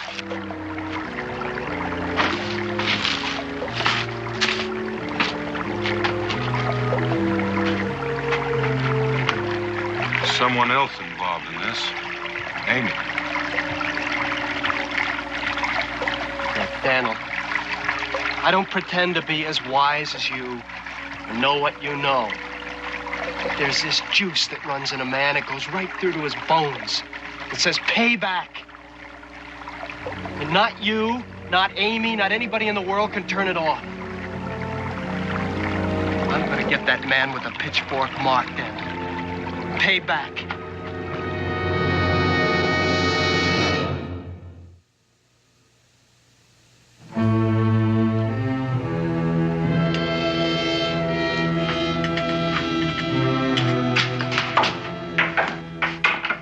Mason, Daniel told me. Couldn't you tell me yourself? Amy, what's the difference? When you asked me to marry, you asked me to share. Amy, you can't share what's past. But this isn't past, Mason. It's with you now. Always will be.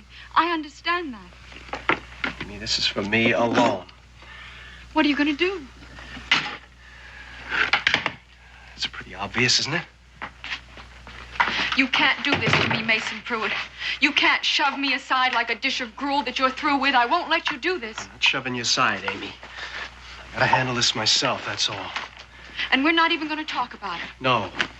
You take the law into your own hands, Mason, and right or wrong, you're a marked man. You're scarred, just like the man you're after. Look, I'm scarred already knowing they done it and breathing free. What if you're wrong? Well, I'm not wrong. They could just look like the men you saw, Mason. Memory plays tricks. It was like it happened yesterday. That's as clear as I see it. If it would bring them back.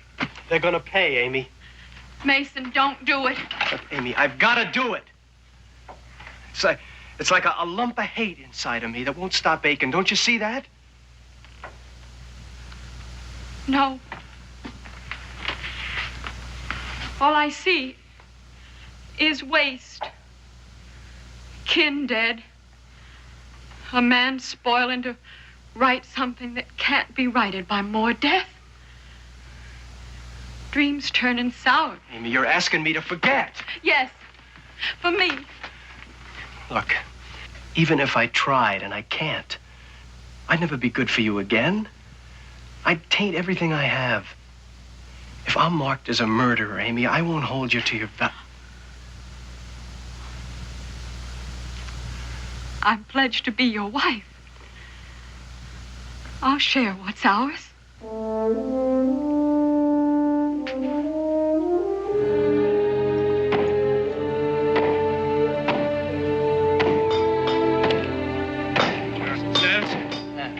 Any idea which way them trappers were headed?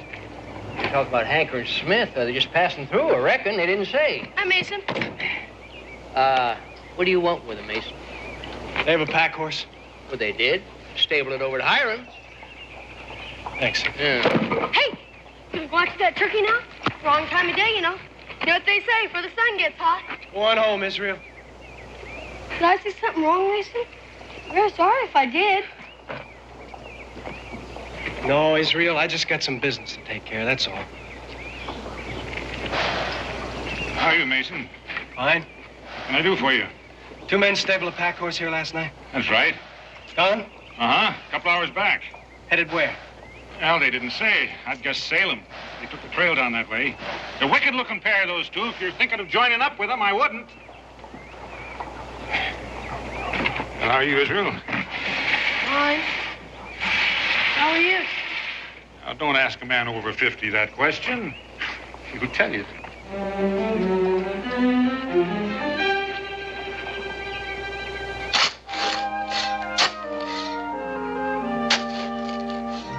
Is that far enough, or do we go right on through to China? Well, what would we do in China? Dig a hole the other way and come home? Give me a hand. Come on. What are you doing, young man? Nothing. You do your chores? Yes, Pa? Pa, why is Mr. Mason going to Salem? I didn't know he was. He was asking Mr. Wilson about a couple of fellas. Mr. Wilson said they were wicked looking. They were headed for Salem. I thought he'd take time to reason this thing out. When a man got that kind of suspicion in him, he ain't gonna stop short of killing. Killing? You mean he's after those two? Gabe, if we cut through Lincoln Gap, we can cut him off. But why, Pa? Why would Mr. Mason want to do it? Son, you go tell your ma that I'm off with Gabe. Now, wait a minute. If you don't want to tell me, you don't have to give me a chore. Israel, Mason thinks that those two men killed his ma and pa a long time ago. If they did, why are you stopping him? Because Mason could be mistaken. He wouldn't go after him unless he was sure, would he? Now, you run along and tell your ma. Let's go, Gabe.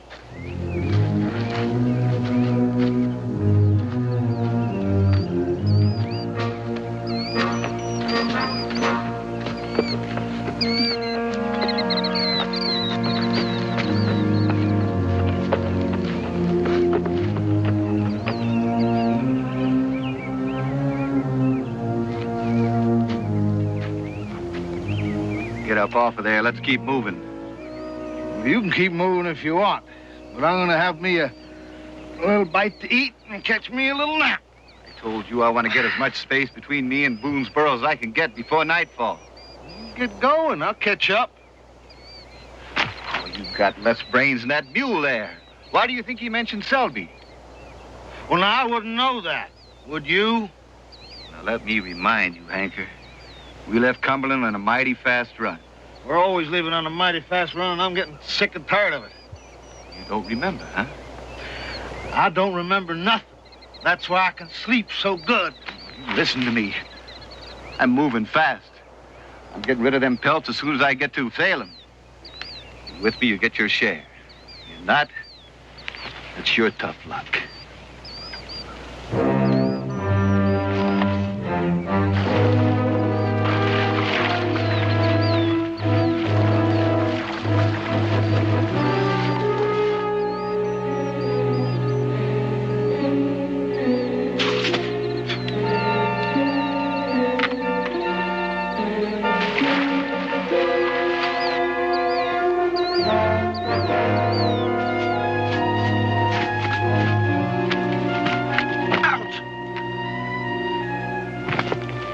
What's the matter? Got me a thorn. Well, that'll ease up once we're over that ridge. We got a right to do this, Boone? Do what? It's Mason's concern. Well, that's true enough. Put your nose in somebody else's business, 9 times out of 10, get your head shot off.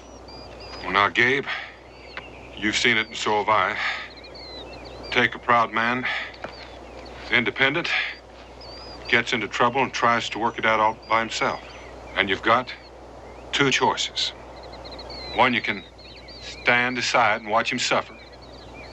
Or you can give him a hand and try to work it out. Feel better? Yeah. All right, let's go.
Gabe, what are you doing here?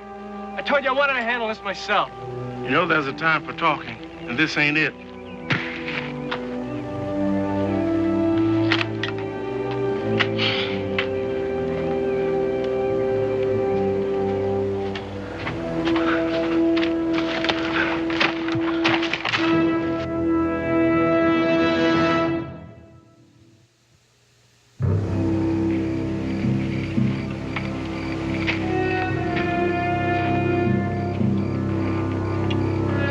Making me jumpy with all your peering over your shoulder. Heard something. You're always hearing something. Put some grub into you. Come on.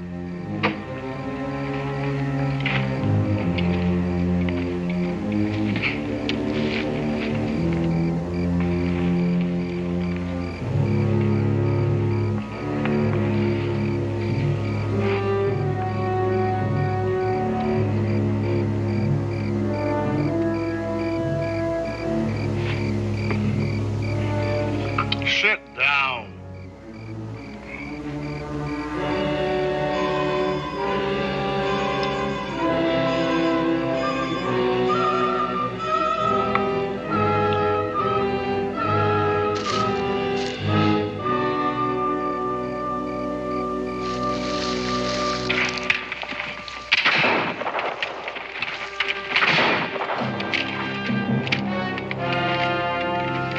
Lay those rifles down. My name is Boone. Daniel Boone. Let me have yours. You out of your senses coming on us like this? Just cautious. Want to make sure your firearms are unloaded. What's your business? At the moment, saving your necks. Whether or not it's worth it, I can't say. I'm Hanker. He's Smith. We look after our own necks. Prime pelts. Spring beaver. That's your top price in Boonesboro. We'll get more in Salem. Might be, but I doubt the trip will be worth the difference. Speak your mind. Well, I'm suggesting that we take a little trip to Boonesboro. You're crazy. Well, that he ain't. But I'd like to hear the reason. Get to the bottom of this Shelby matter. Shelby matter? What Shelby matter? That kid's just shooting off his mouth. That kid back there is a full-grown man with 15 years of hate boiling in his veins. He saw his own mother and father murdered before his eyes. So what? We never did it. He thinks you did.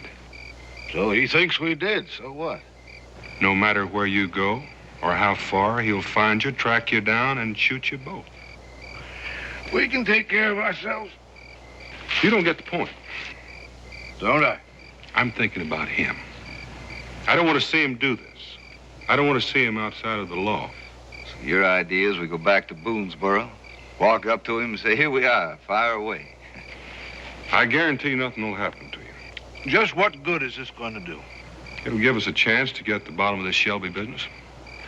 If you're not the man Mason Pruitt thinks you are, I'll buy you pelts and pay you double the price of them for your trouble. And if it turns out otherwise? Well, we haven't got much law, but we got enough for that. What if we say no? I reckon I'll have to get just a bit more persuasive.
this a little chancy, Gabe? A little. A lot.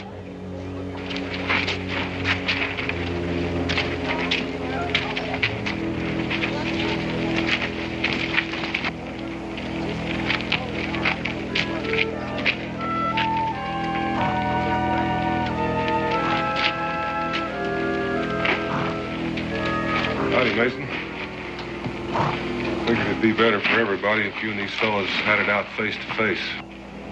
I've talked with them, and they're both willing to swear that they had nothing to do with killing your folks. Well, those two, they sell their mothers, and not only that, they deliver. Well, you got no cause to say that. You don't know us. You never met us before. And if you got any proof, you show it. Put it right there in the barrelhead. I don't need proof for them or you. The scar's good and sufficient for me. I saw it the night my folks was killed.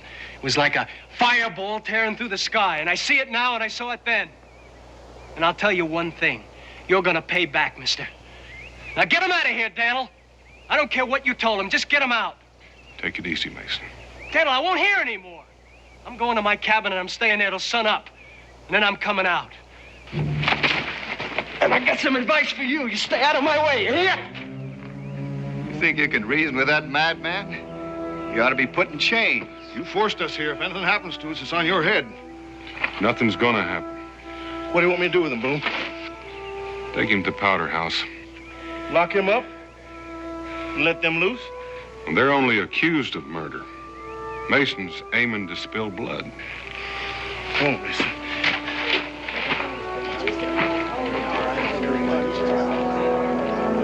Quiet, okay.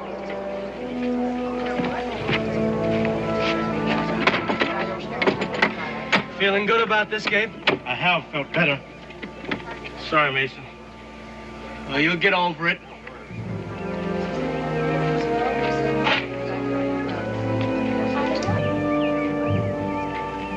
Dan, you tried. That's what they carve on tombstones. Becky, these gentlemen will be our guests. Any more of your good ideas? Be safe at our cabin. Don't we know it? It'll be the only place we'll be safe. So you best get used to the idea, Boone. You got a couple of steady boarders.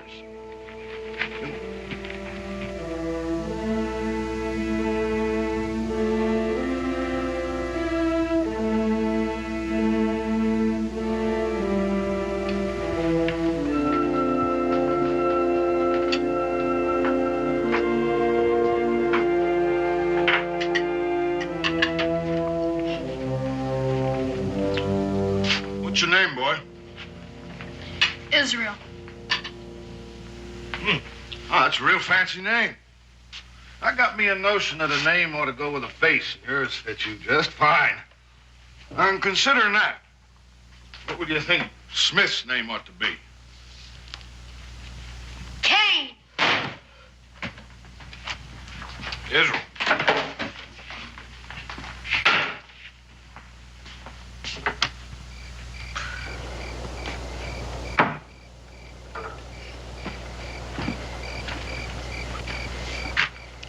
I know what you're thinking, Pa. They were just trying to be friendly, son. Like they were to Mason's ma and Pa? Israel, I reckon you got your heart set on being a judge. Judge? It's a great calling. You seem to have a special knack for it. Looks to me like you think you can tell whether a man's good or bad just by reading his face. Well, I can tell it about them. Can you?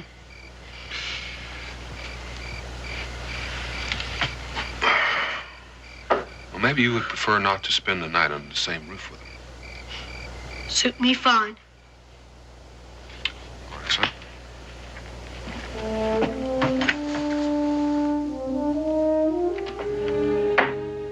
Israel! Daniel, what's Becky gonna say about this? One good thing, whatever she says, it'll be in private. I saw them. The two they call Hanker and Smith. And like you said, I could tell just by looking at them. Does your pa know you're here? I told him I wouldn't sleep under the same roof with them. Your pa took him in? If I was him, I'd throw him out like a pair of scurvy dogs. Going back to your pa, Israel. I just came to tell you that. Well, I'm on your your side. So's Pa. Sometimes I get the feeling that he's just too old to understand us younger men. Israel! Coming, Pa! Better go now. Okay, see you later.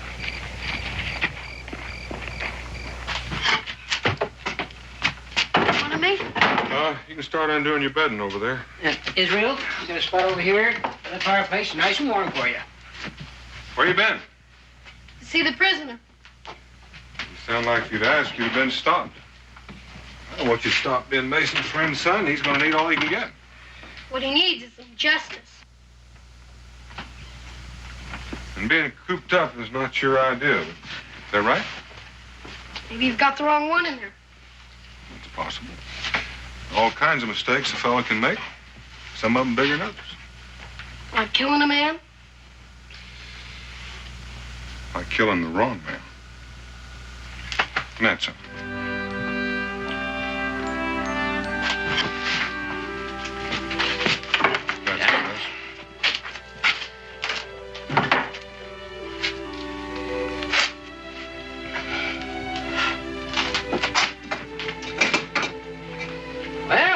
Gonna be all right there, Israel? It's fine. That's our motto. Bed and board guaranteed. All right, son. You lie down there, get a good night's sleep, and I'll be right over here if you need me. Good night, boy.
For your mother.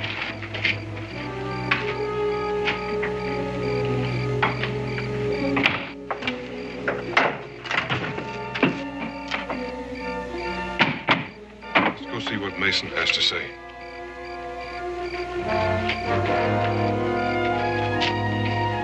Yeah? This commotion, Mason, what about it?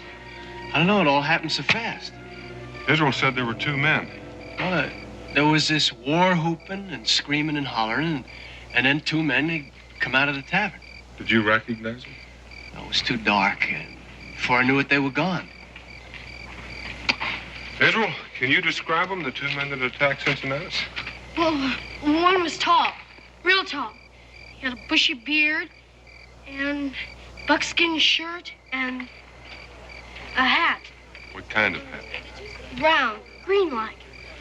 What about the other one? What did he look like?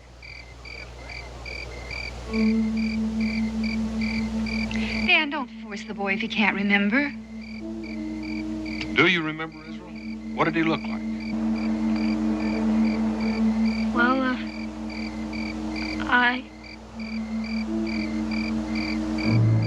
I don't remember. Try to. Did you ever see him before?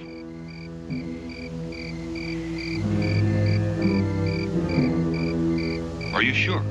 Dan. It's important, Nicky. Israel, are you dead sure you never saw him before? Dead sure?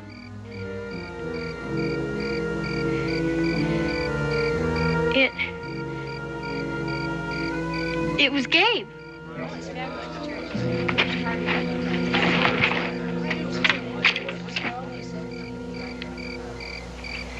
He came in whooping his head off. And he and the other fella started hitting Cincinnatus. And they stomped around and yelled and ran out. Why did you do it, Gabe? Israel, right here in front of everybody, I'm going to apologize. Apologize? I've taken advantage of you for purpose, for an important and very serious purpose. Let Mason out.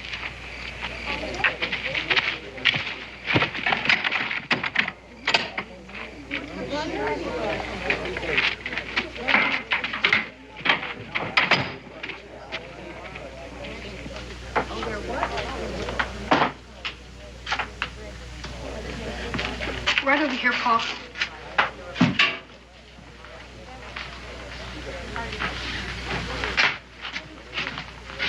Cincinnatus! He's gone. Where is he? We'll get to that.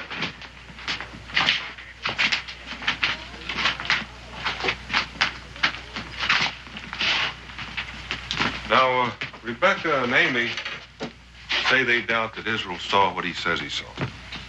Mason, do you believe him? I believe him, Daniel.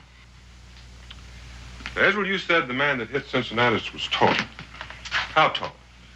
Well, Tall as me? yeah. And you said he had a bushy beard, right? And he wore a buckskin shirt, a round hat. What color hat? Green, I think. Wasn't much light, was it? No, but it was green. Maybe. Well, let's just see for sure.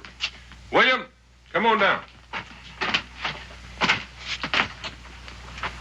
William, did you bash Cincinnatus?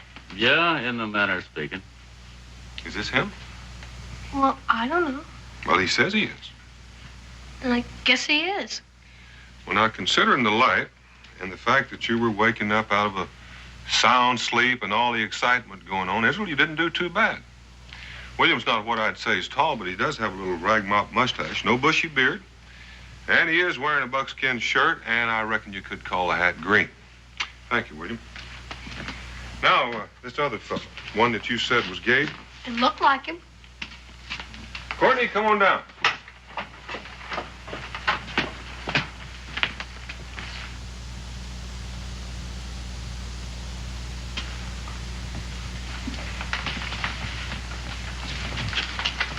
Sorry, Gabe. Oh, don't be sorry, Israel.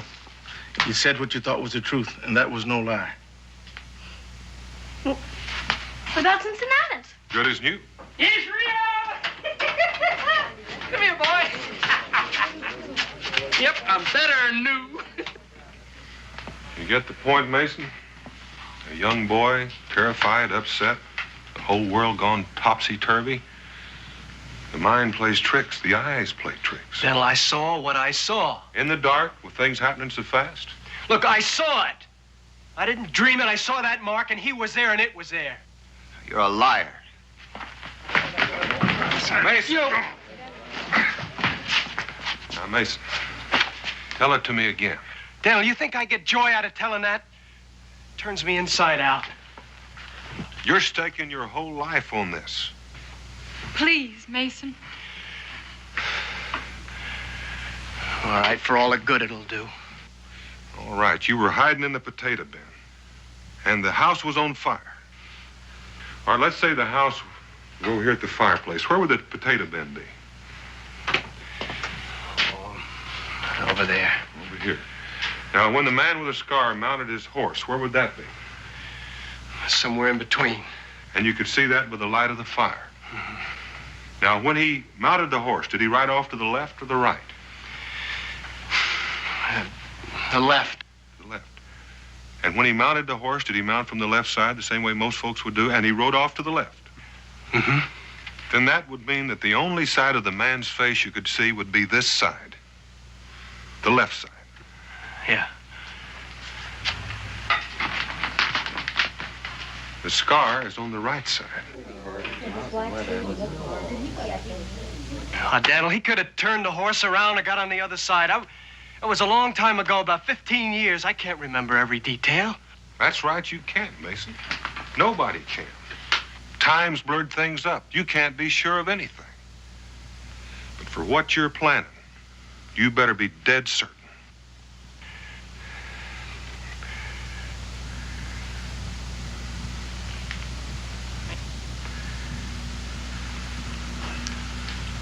No, Mason. Oh, let him go. Good night. You could have told me you were planning this. If I had, you wouldn't let me do it. You could have scared that boy out of 5 years' growth. Oh, he'll be eating pie off my head by the time he's 16. If he can still swallow without thinking about it. Well, it was Mason I wanted Israel to think about. And himself. All right, folks. It's after closing time. Let's... Oh. You know, I don't think I made too good of a judge. Oh, the judging was all right. It was just the timing that was bad. You got to the verdict too quick. You know, Pa, I've been thinking. Seeing isn't as simple as it looks.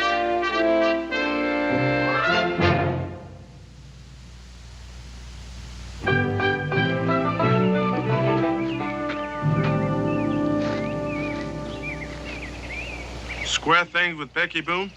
Every time she looks at me, I get the idea that my eyebrows are singed. I'll admit one thing. Until you prove that Mason was wrong about that scar, I was sure that Smith and Hanker were going to be condemned men. And wicked looking, like Mr. Wilson said, and like Israel believed. I'll allow that there are times the innocent sure look grimy. Pa, look what Mason shot. Hey, are you sure about that, Israel?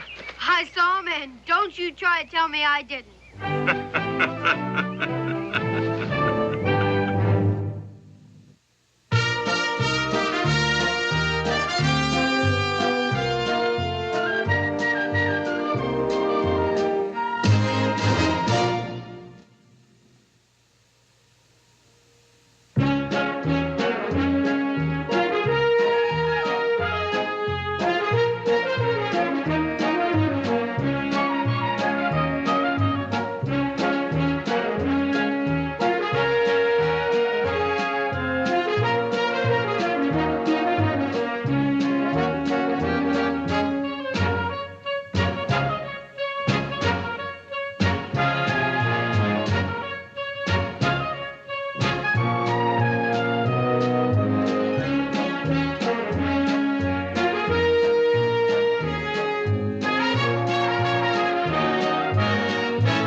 That's labor.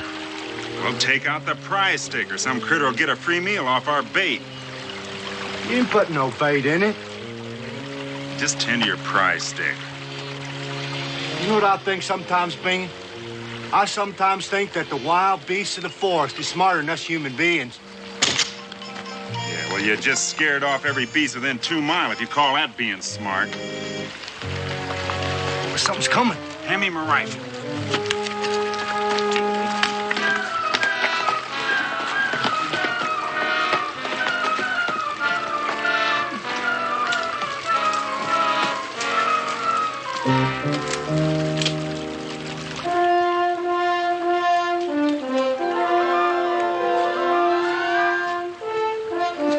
Howdy. Good thing for you, you ain't a bear, Mr. Boone. Well, S. Biggin, I doubt very seriously if my hide would have brought very much. You seen Cully and his bunch around? They went their way and I went mine. If you want them, I can trail them out for you. No, I just thought I'd visit with them if they're still trapping in these parts. Say, you might have done better if you'd throwed in with them. Well, you went your own way, see? Well, Mr. Boone's a loner at trapping. Well, good luck with what's left of the season. Bye.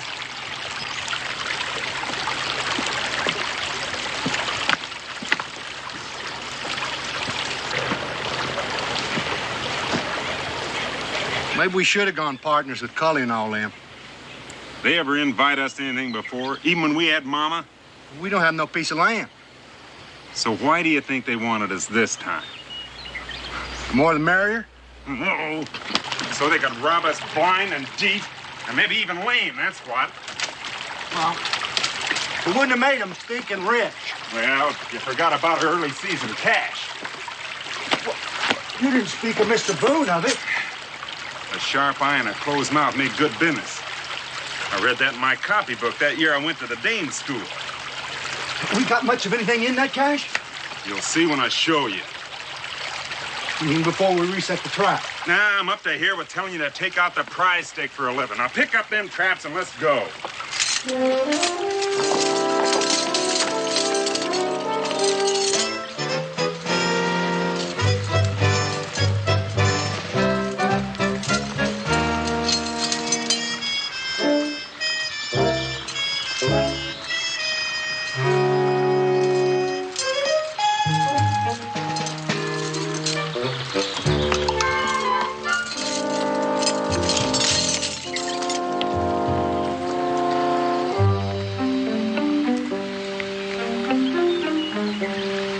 You don't remember where our trappings is hid.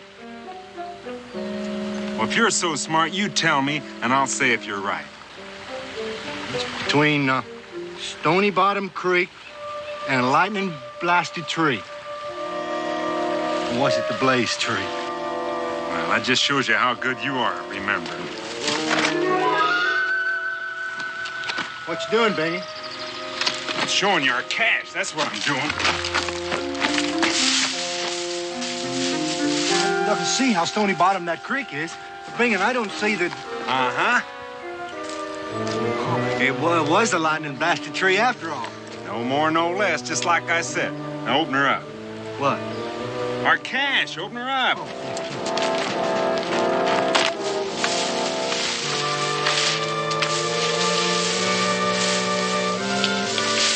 Oh, we sure done a good job of it while we was at it.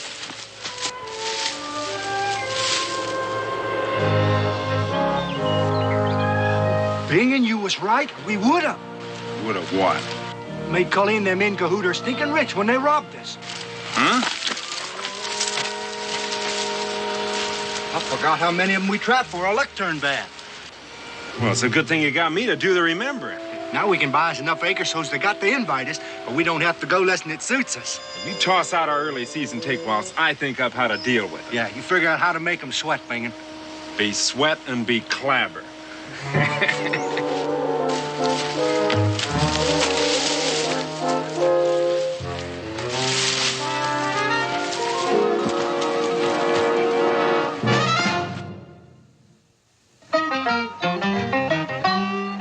Daniel Boone was a man, yes, a big man, with an eye like an eagle and as tall as a mountain was he. Daniel Boone was a man, yes, a big man. He was brave, he was fearless, and as tough as a mighty oak tree. From the coonskin cap on the top of Old Dan to the heel of his rawhide shoe, the rippin'est, roaring'est, fightin'est man the frontier ever knew. Daniel Boone was a man, yes, a big man, and he fought for America to make all Americans free. Daniel Boone.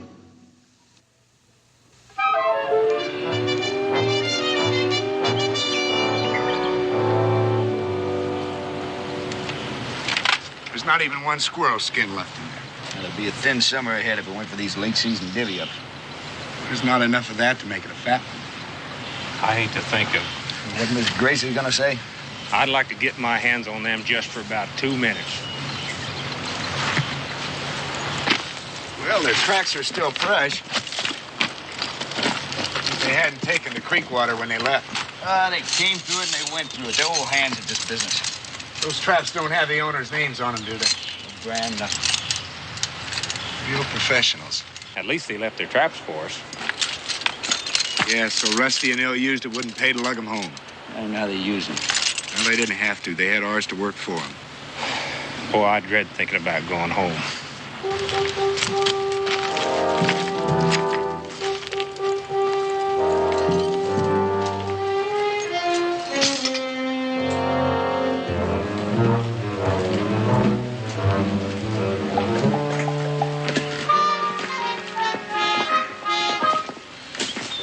Bingin'? Yeah. You remember what grub used to taste like when we had some? I'm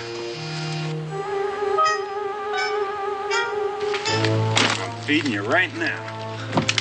Try not to miss. It ain't loaded. I'm just checking it out. Here, hold this. Hold this.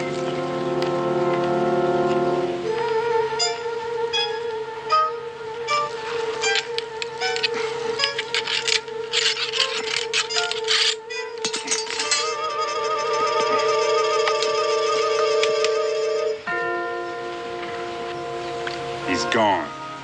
Huh? He's gone. You smell that? Maybe we're dreaming. Maybe we ain't. Come on. Take this.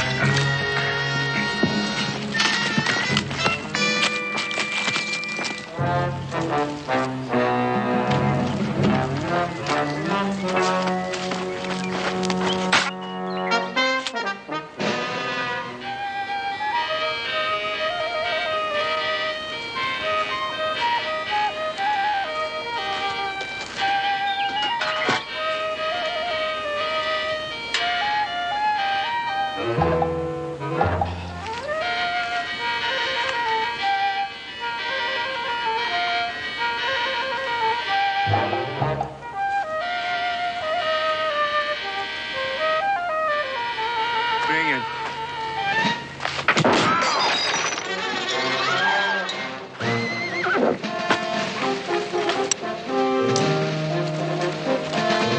What the blazes are you shooting at? Well, we didn't hurt you. Now did get we? out of here. Hey, this is a free country. That's so I've heard. You don't take no stock in it? Don't give him the satisfaction, S. Yeah, I don't give you the satisfaction. Just leave him to stew in his own juice. Stew. Load me up, Bingin'. Red fox. Beaver. It's just plain old winter trappings. We got bail on bail of it. Of, plain old winter trappings. Well, my name is Churchill James. I'd like to apologize for my bad temper. Well, I guess you got the right to. Yes, let me make it up to you. I'd like you to dine with me. You mean eat? Yes, I wish you would. That's real neighborly. Well, no more than he ought to be, but...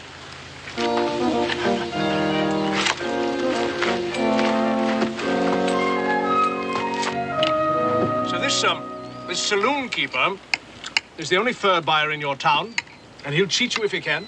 Cincinnatus? Oh, he keeps a store, too, as well as a tavern, besides being the town's notary and licenser and such. He's an in-cahooter just like all the rest of them. Well, I'd take them off your hands myself before I'd let that happen. You a fur buyer? Honnête soit qui mal y pense. Oh. Meaning? I am a gentleman. Now, wait here.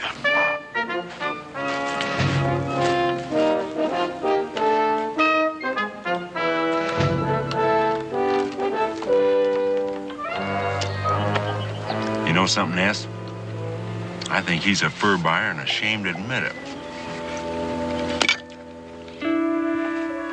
Yes. Bluff and hearty is the ticket. inspiring confidence.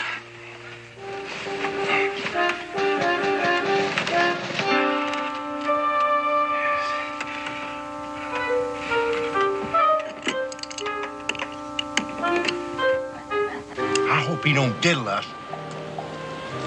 We know what we want. I'll handle him.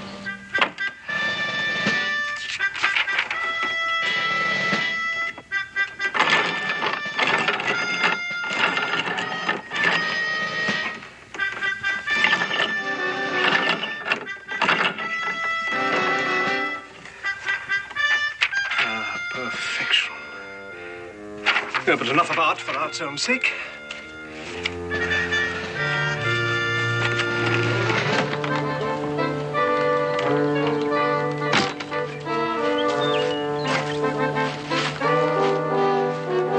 Feast your eyes, gentlemen. What, paper money? Not debased colonial currency worth whatever you can get for it, but fresh, new Bank of England £5 notes. Is that what you're figuring on paying us off in? 100 silver shillings in each and every one. That ain't like a fur buyer. A gentleman. Therefore, an innocent in the marketplace. Now, I depend on you to tell me what they're worth, but I know you well enough to trust you. Now, just say when.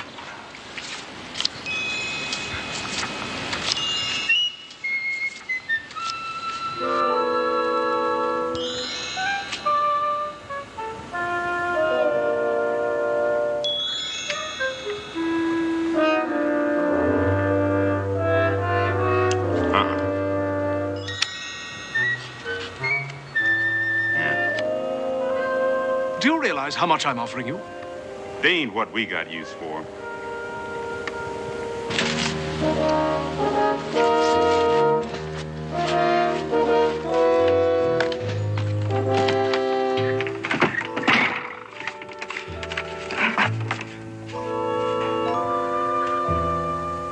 No, they're perfect.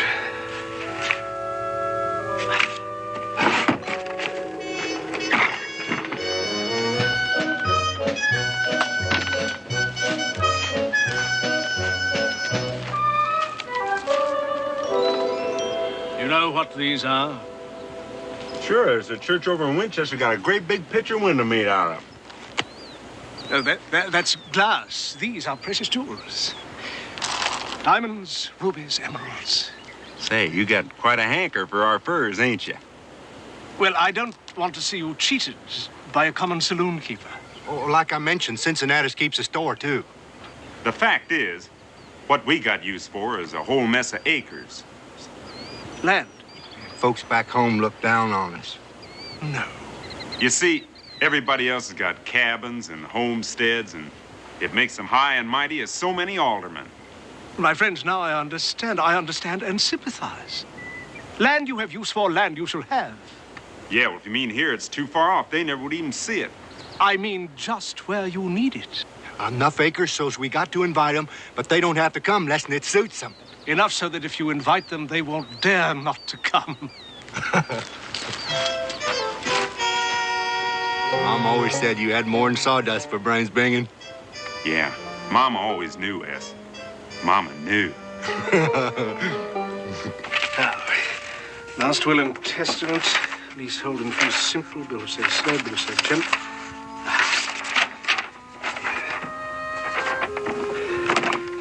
Now, aging's no problem.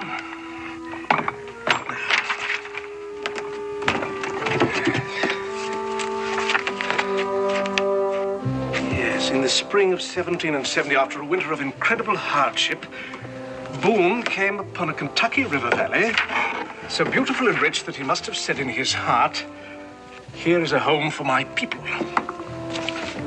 This splendid country he described as lying in a land with grass growing knee-high in meadows.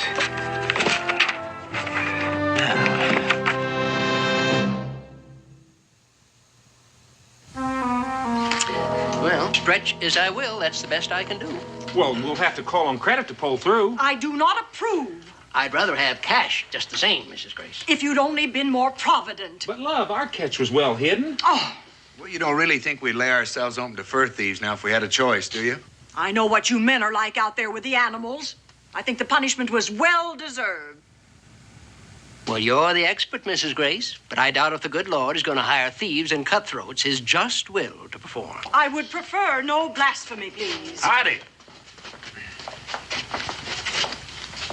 Say, Mrs. Grace, you're looking mighty poorly. Now, don't you forget to say your prayers. Oh, Nah, I'd rather have a nice piece of black broadcloth. Say, how you fix for nice pieces of black broadcloth, Cincinnatus? I'm fresh out of stock on credit. Oh, credit? You Hineses have a good season all by your lonesomes. You'd have got stinking rich robbing us. We'd have gone with you. more robberies? Oh, no, ma'am. Bingen protected us. Leave your pelts in the woods? No, we traded off. I heard a story once about a fellow who traded a horse for a cow for a sheep, and sheep for a No, we goat. traded off for land. How much did you get? We don't know yet. Well, you do know where your land is, don't you? Well, that's up to you to say. To me? Yeah, we got a deed. Yeah, the man said he could tell from how it was written down just where our acres is. You see that? Now, don't you try and diddle us now. No, sir. Don't you dare to try. Well, we'll just take a look in the plat book. See here now, that's, page 4. Section 3, and 58 degrees north by 22 degrees east. Well, now, I must have made some mistake. Well, where is it? Who gave you this fool thing? Mr. James. Mr. James. Cully, come here and take a look at this. Now, he's got about as much right signing his name to a thing like that as Methuselah's tame crow. Look at there. It starts 58 north, 28 east. See there?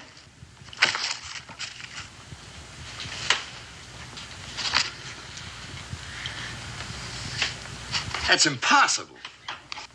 They're in cahooting against us. Yeah, you tell us where our acres is right now.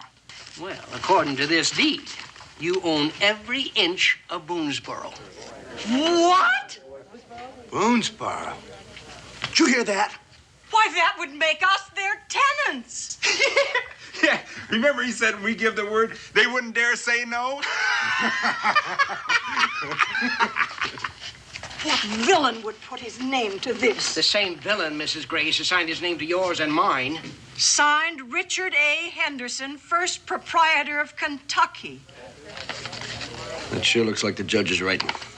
Well, it can't really be, can it? Looks the same to you as it does to me. But Boone knew Henderson. Daniel will know if there's any chance of that thing being real. He'd better know it isn't real. Bingen? Oh, they can in cahoot together until their faces turn blue and purple. We got the papers.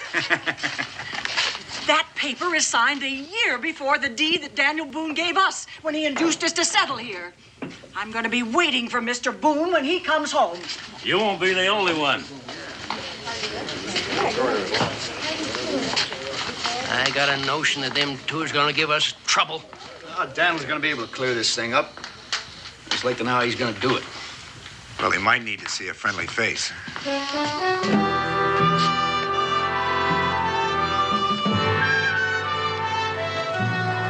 Exactly when do you expect him?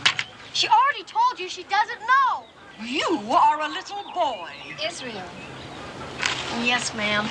I have no way of knowing Mrs. Grace. Well, love, when a man's out working his trap line... You crawled home fast enough with your nothing. Don't make no difference to us when, if ever, he gets back.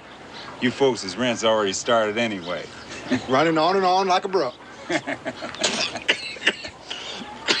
Put your hands up. Over your head. Hello? Pa's home! Completely unashamed.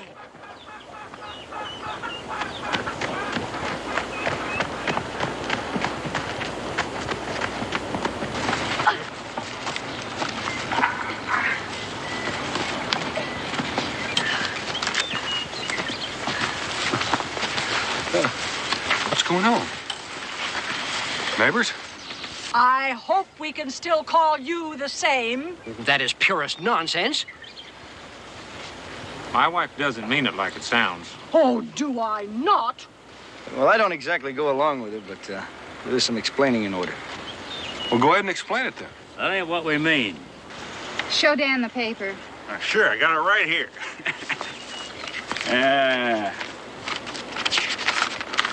Just note the name on it. Well, Judge Henderson. I'm glad to see you boys getting hold of some land. Well, that's neighborly. Every acre in Boonesboro? Daniel, me and Cully checked the plat book.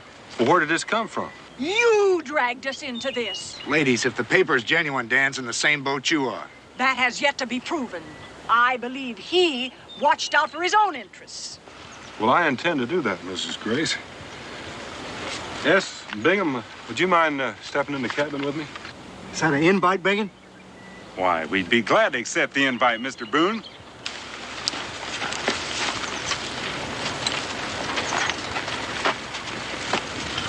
Dan'll have straightened things out. I expect to make sure he does. Mrs. Grace, you wasn't invited. Huh! Come on, ladies.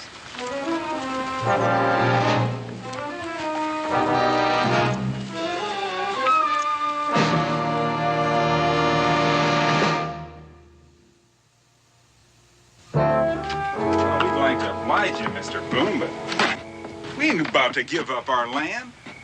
You got nothing to worry about, Mr. Boone. Oh, no, sirree, Bob. Anytime you're short for the rent, you just let us know. We ain't gonna be hard on you. You ain't hardly in cahoots enough to count. Come on, S.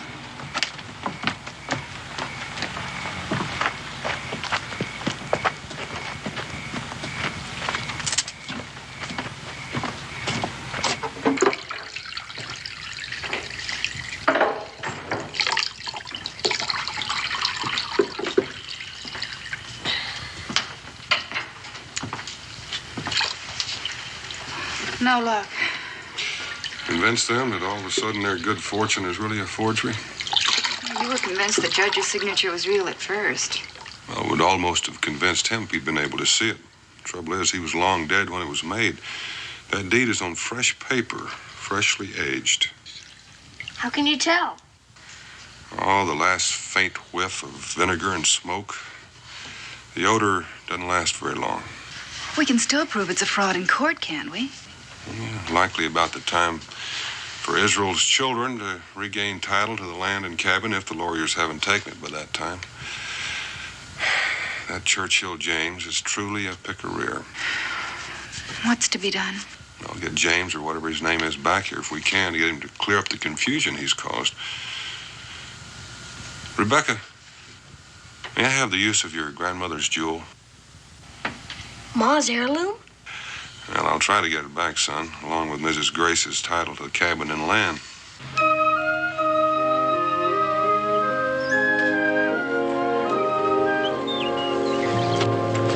Churchill James traveled in a great big red-painted caravan. Mr. Franklin, you must mean. Franklin? Yeah, first cousin of Dr. Benjamin, once removed. He said that was his cousin's latest invention. Said lightning couldn't pass through it no more than a bull through a stone wall. That sounds like the man I'm after.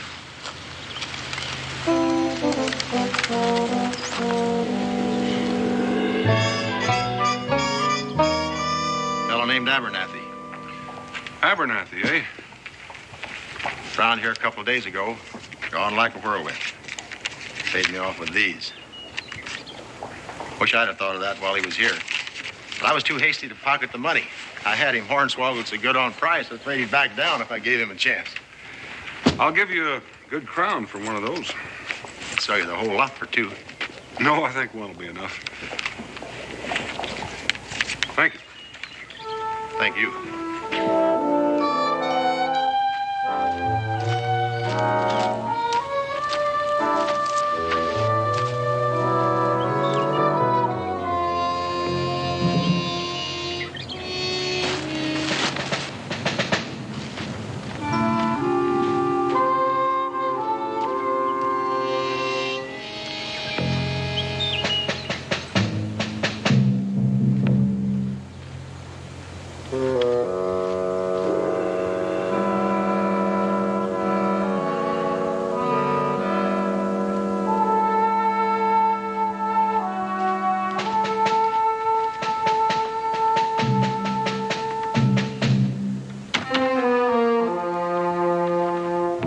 for something?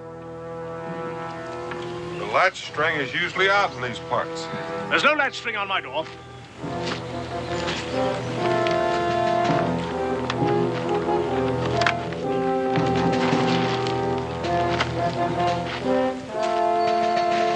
Ah, a road agent in Mario England. I was wounded in my country's wars.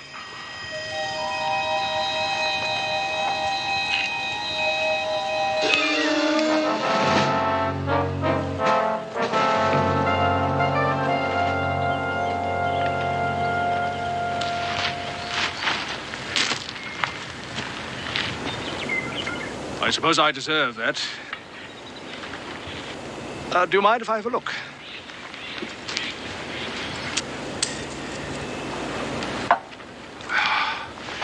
Pearls are seed. The carrots are plenty.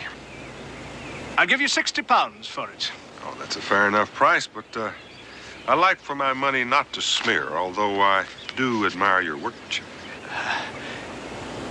Newgate Prison. But for coin clipping, not road agenting. And I should have known you were one of the Brotherhood. Just made a gig in furs. I'm flush in the fob cover. £40 in real money. I know where there's a nice little box of them if you're picker-ear enough to work with. You don't realize whom you're addressing, gentle sir. I am Crook-fingered Wat Paddington. Crook-fingered Wat Paddington? It's my prerogative to ask for bona fides. Are you familiar with the name of Joe Snag? You're a long way from your river, Joe. Redcoats and cannon, house and armory despoiled, men scattered to the wind. The hazards of our profession, Joe. Up one day and down the next. The gallows for poor Watt, if I hadn't found ship for the colonies. The rascally captain extracted my last farthing. But you've made up for it, more than made up for it. I admit to talent, but colonial competition isn't terrifying. A present company accepted. But where are the rest of those jewels? What do you know about Daniel Boone? Well, he's supposed to be an honest man. Did you ever know an honest man that didn't look out for his own interest? I suppose every time he leads a group of innocents into the wilderness, the land company gives him a rake-off, eh? But why do you need help? The loot is dead without a bill of sale. Paperwork is out of pirate's line. That's why I've been trailing you.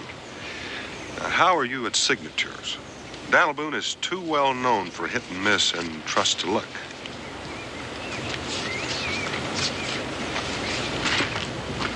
I'll step into my little web.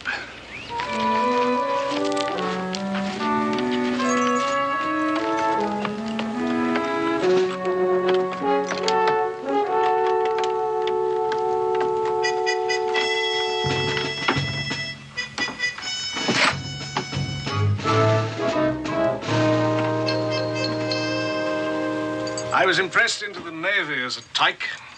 Could I have lived as an admiral, I should be there still. You didn't learn your paperwork there? From my maternal uncle, rest his soul, one of the great penmen of his time. Although, I sometimes flatter myself that I have refined on his lessons. Last will and testament, bill of sale, deed of title. Every legal document known to the law on its far side, and some that I created for special occasions.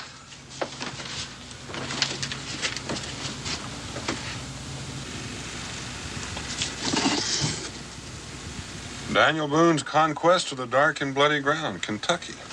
Yes. And here, my own collection of useful autographs. George Washington, Benjamin Franklin, John Hancock, Alexander Hamilton. Joe, you don't know the labor and devotion that went into this. I wouldn't know how to begin. And for each engagement, the right ink. I fancy that Mr. Boone, crude son of the frontier, would depend on steeped oak galls. I'm a slave to order and technique. Joe, observe and learn.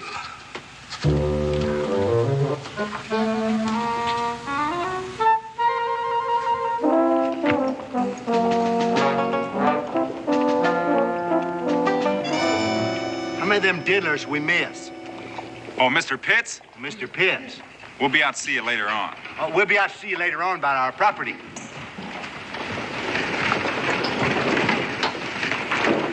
Them two are tenants? That's the King's Marshal. Sure a pretty coat he's got on. I'd rather have it in black broadcloth. Well, we can have one or two of each. We're the landlords.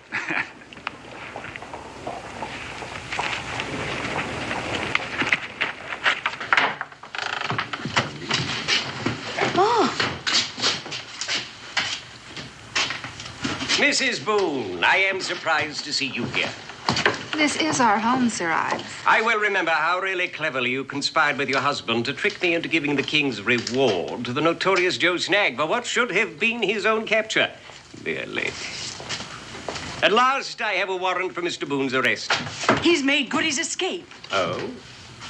Then I deduce that you must be Grace Cowles. Mrs. Grace. You summoned the King's Marshal. Against my paw? Yes, I did. Well, you ought to be ashamed of yourself. He's the only one worth shooting around here. Mark my words, you'll find you are nothing but his poor tools when all this comes to light. He'll be the true profiter. Now, Mrs. Grace, this time I cry shame on you. Oh, you do. No one is as blind as those who turn their eyes from what is before them. Daniel Boone and Judge Henderson were working together when they induced us to settle here. Don't you believe he knew his co-conspirator had already sold this land that we put our lives into, thinking it was truly ours? Can't you believe that he was trying to protect his own interests, even after he sneaked away in the middle of the night, after I charged him to his face? Out of the goodness of my heart and the fact that this is my livelihood, I ain't refusing you service in here anymore again. But I'd be much obliged if you just stay out until I get a chance for my nausea to cure. Mr. Marshal, I call upon you to impanel a posse and pursue the fugitive. I am grateful for advice. But I have an expert knowledge of the illicit mind. Their weaknesses betray them. And Boone's weakness is he's uxorious. He'll come back for his wife and son. And when he does, the manacles will close on him. Heaven is just. I am satisfied. It is. Come, ladies.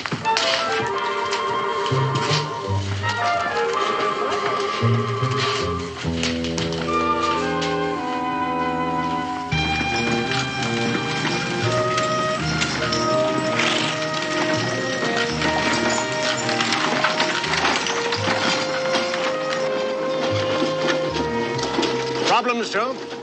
Oh, just thinking. Let me try to read your mind. Well, I hope it isn't that easy. You're worried about making our first appearance smooth and trouble-free. How far off am I? Well, you're right on target. Well, you're a pirate, a man of direct action. The devious, shrewd, and clever are my forte. You don't mind a suggestion? After that? Well, men traveling together often arouse suspicion. They look like conspirators, even if they aren't. Which we are. Therefore, you go on ahead, pave the way. Strike up an acquaintanceship with Boone, which you can do more easily than I, with no offense to your tailor. My tailor isn't too easily offended. Case the lay, find out where he hides the box. I'll do the figuring as well as the paperwork.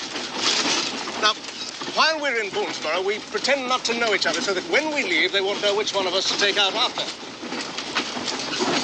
What, you're not going to believe this, but with the exception of a couple of refinements, which I couldn't think of to my dying day, that's just about what I was going to suggest to you. Whoa! Whoa! I'll camp around here for the night. Well, I'll see you at the scene of the crime. Boonesboro will never forget us.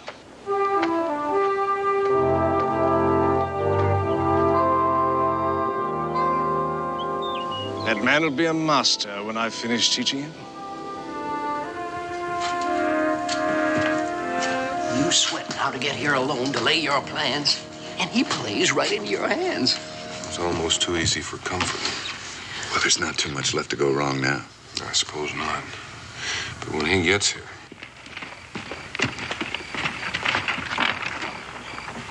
even the Hineses will realize their deeds of fraud. I feel kind of sorry for them.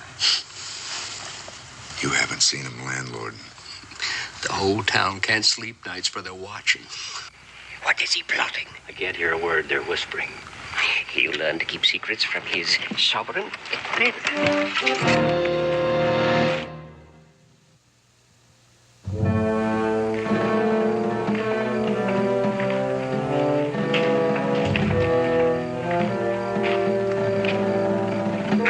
Hey, yes, looky there. They're locking up Mr. Boone. Oh, I wish I hadn't been awake to look on it.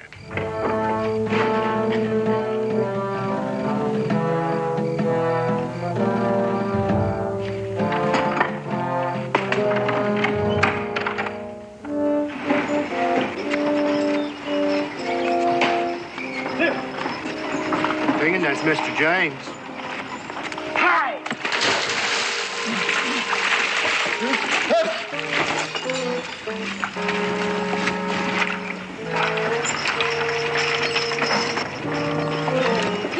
Come we're hiding, Bingy. Well, didn't you see how he's dressed? In a red coat. Official. You want him to take our land back? Bingy, he's the one who gave us the paper in the first place. Oh, well, suppose he found out something afterwards. What kind of something? That it was a blaze tree after all, and not a lightning blast tree like I said it was. Run!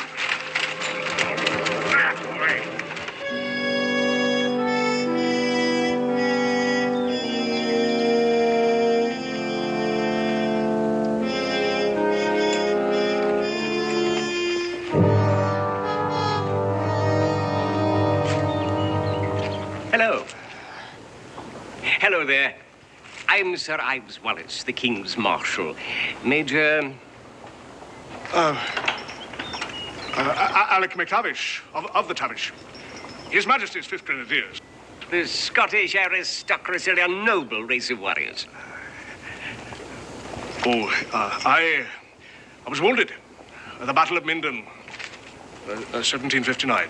Frenchman's a barbarian. But by Jove, you defeated him. Well, I was not there alone. Spoken like a British officer and gentleman. Will you honor my table? But, sir, the honor will be mine. This primitive tavern quarters me.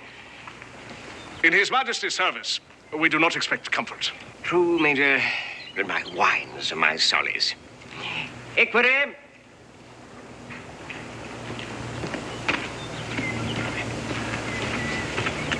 Find a pleasant spot for Major McTavish's equipage and care for his horses.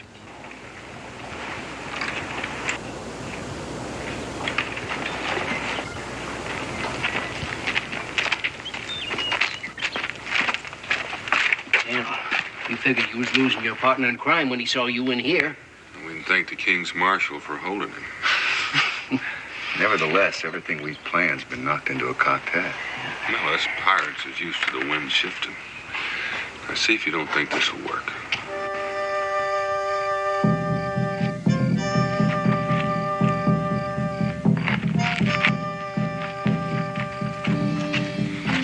I don't know why we need this stuff anyway. Well, how would we look in history housebreaking an ordinary Dutch? Come on.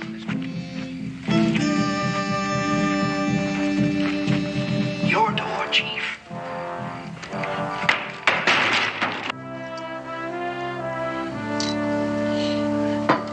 Fear not. If a British officer can fear. This is rare and must not be caught. This port, Major McTavish, hath travelled across His Majesty's ocean not merely once, but twice, Major. Twice. Taste. Aye.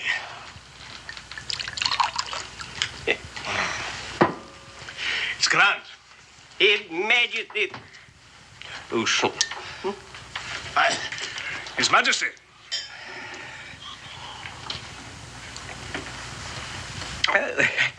I think that I should benefit from outside air.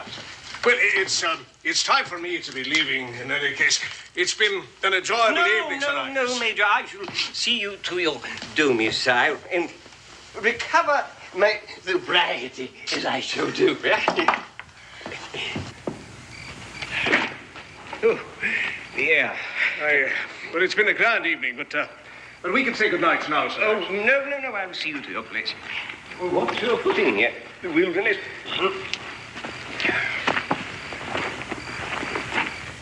Major, your company has been most... Major, you have been despoiled. Well, Sir Ives, there's no need for you. Sir Ives! Well, if the fat's going to burn, it's already in the fire.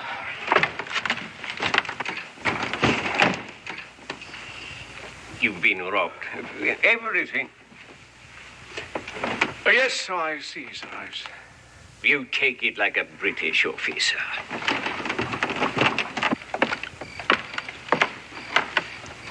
Major, I promise to bring the miscreants to justice and to return your possessions. Well, Sir Ives, I could afford the loss. No man can afford the loss of dignity. What? What happened? Foul robbery. Why, that's downright dishonest. I wish that I had brought my Indian scout along to trail the villains. I gave him a red silk coat in excellent condition. He loves me like a father. Cully's a good man on the trail. Cully, I shall reward you with your king's gratitude.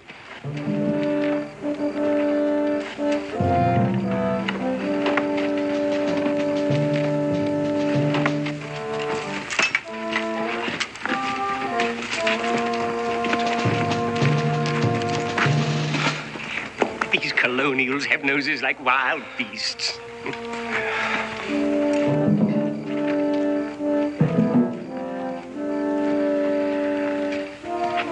Your property, Major? They knew that I would be on their trail and abandon their ill-gotten loot. These are your possessions, for the record. Oh, Major, you are modest. You've won honors in His Majesty's Navy, as well as his army. And a gentleman tachygrapher as well. You are indeed a man of parts. Oh, look at these. Oh, splendid. Oh, Major. You have been the victim of criminals before tonight. These notes are counterfeit. Not all of them, most happily. You're not entirely bereft.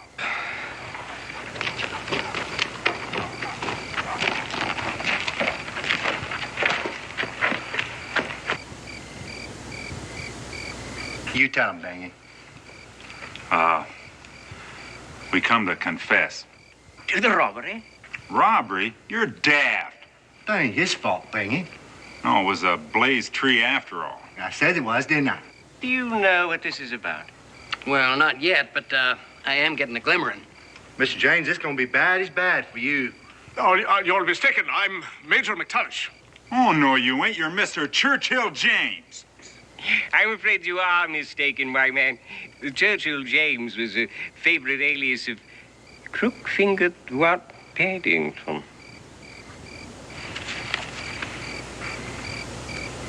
The counterfeiter and forger. I had a warning from London. He gave us a deed to Boonesboro for them furs that we thought was ours. In place of these. You see, what happened was...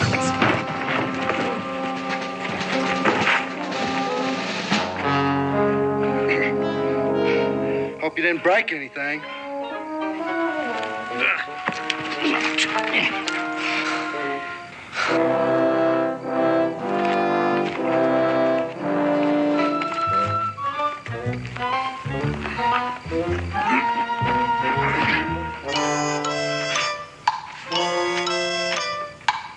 They might have ruined them.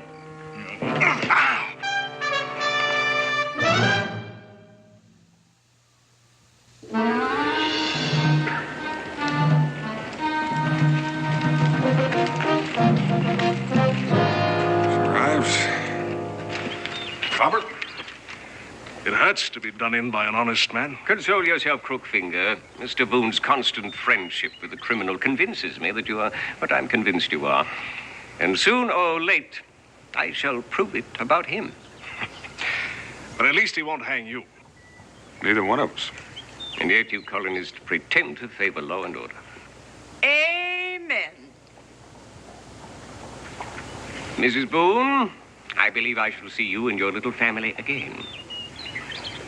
And you'll be as welcome as ever. Au revoir, young man.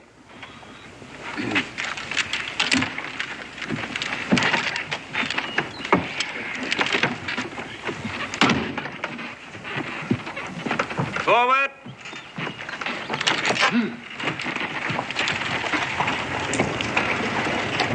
Wow, we got our homestead back and he's gone! We got a celebration A day of thanks and sober praise for our deliverance, Mrs. Hopper.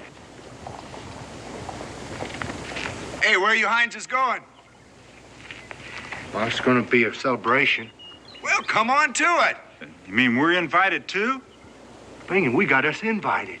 Without you, there's nothing to celebrate. Providence, Mr. Boone.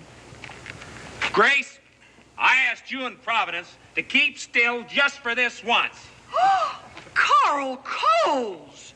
And besides that, Cincinnatus charged me with a keg of rum and a new dipper for all these people to enjoy themselves. Yeah! Carl Coles is a free man. Come on over the tavern, everybody. It sure was nice when we owned all this property. The nicest thing our whole lives. S and Ben, come on.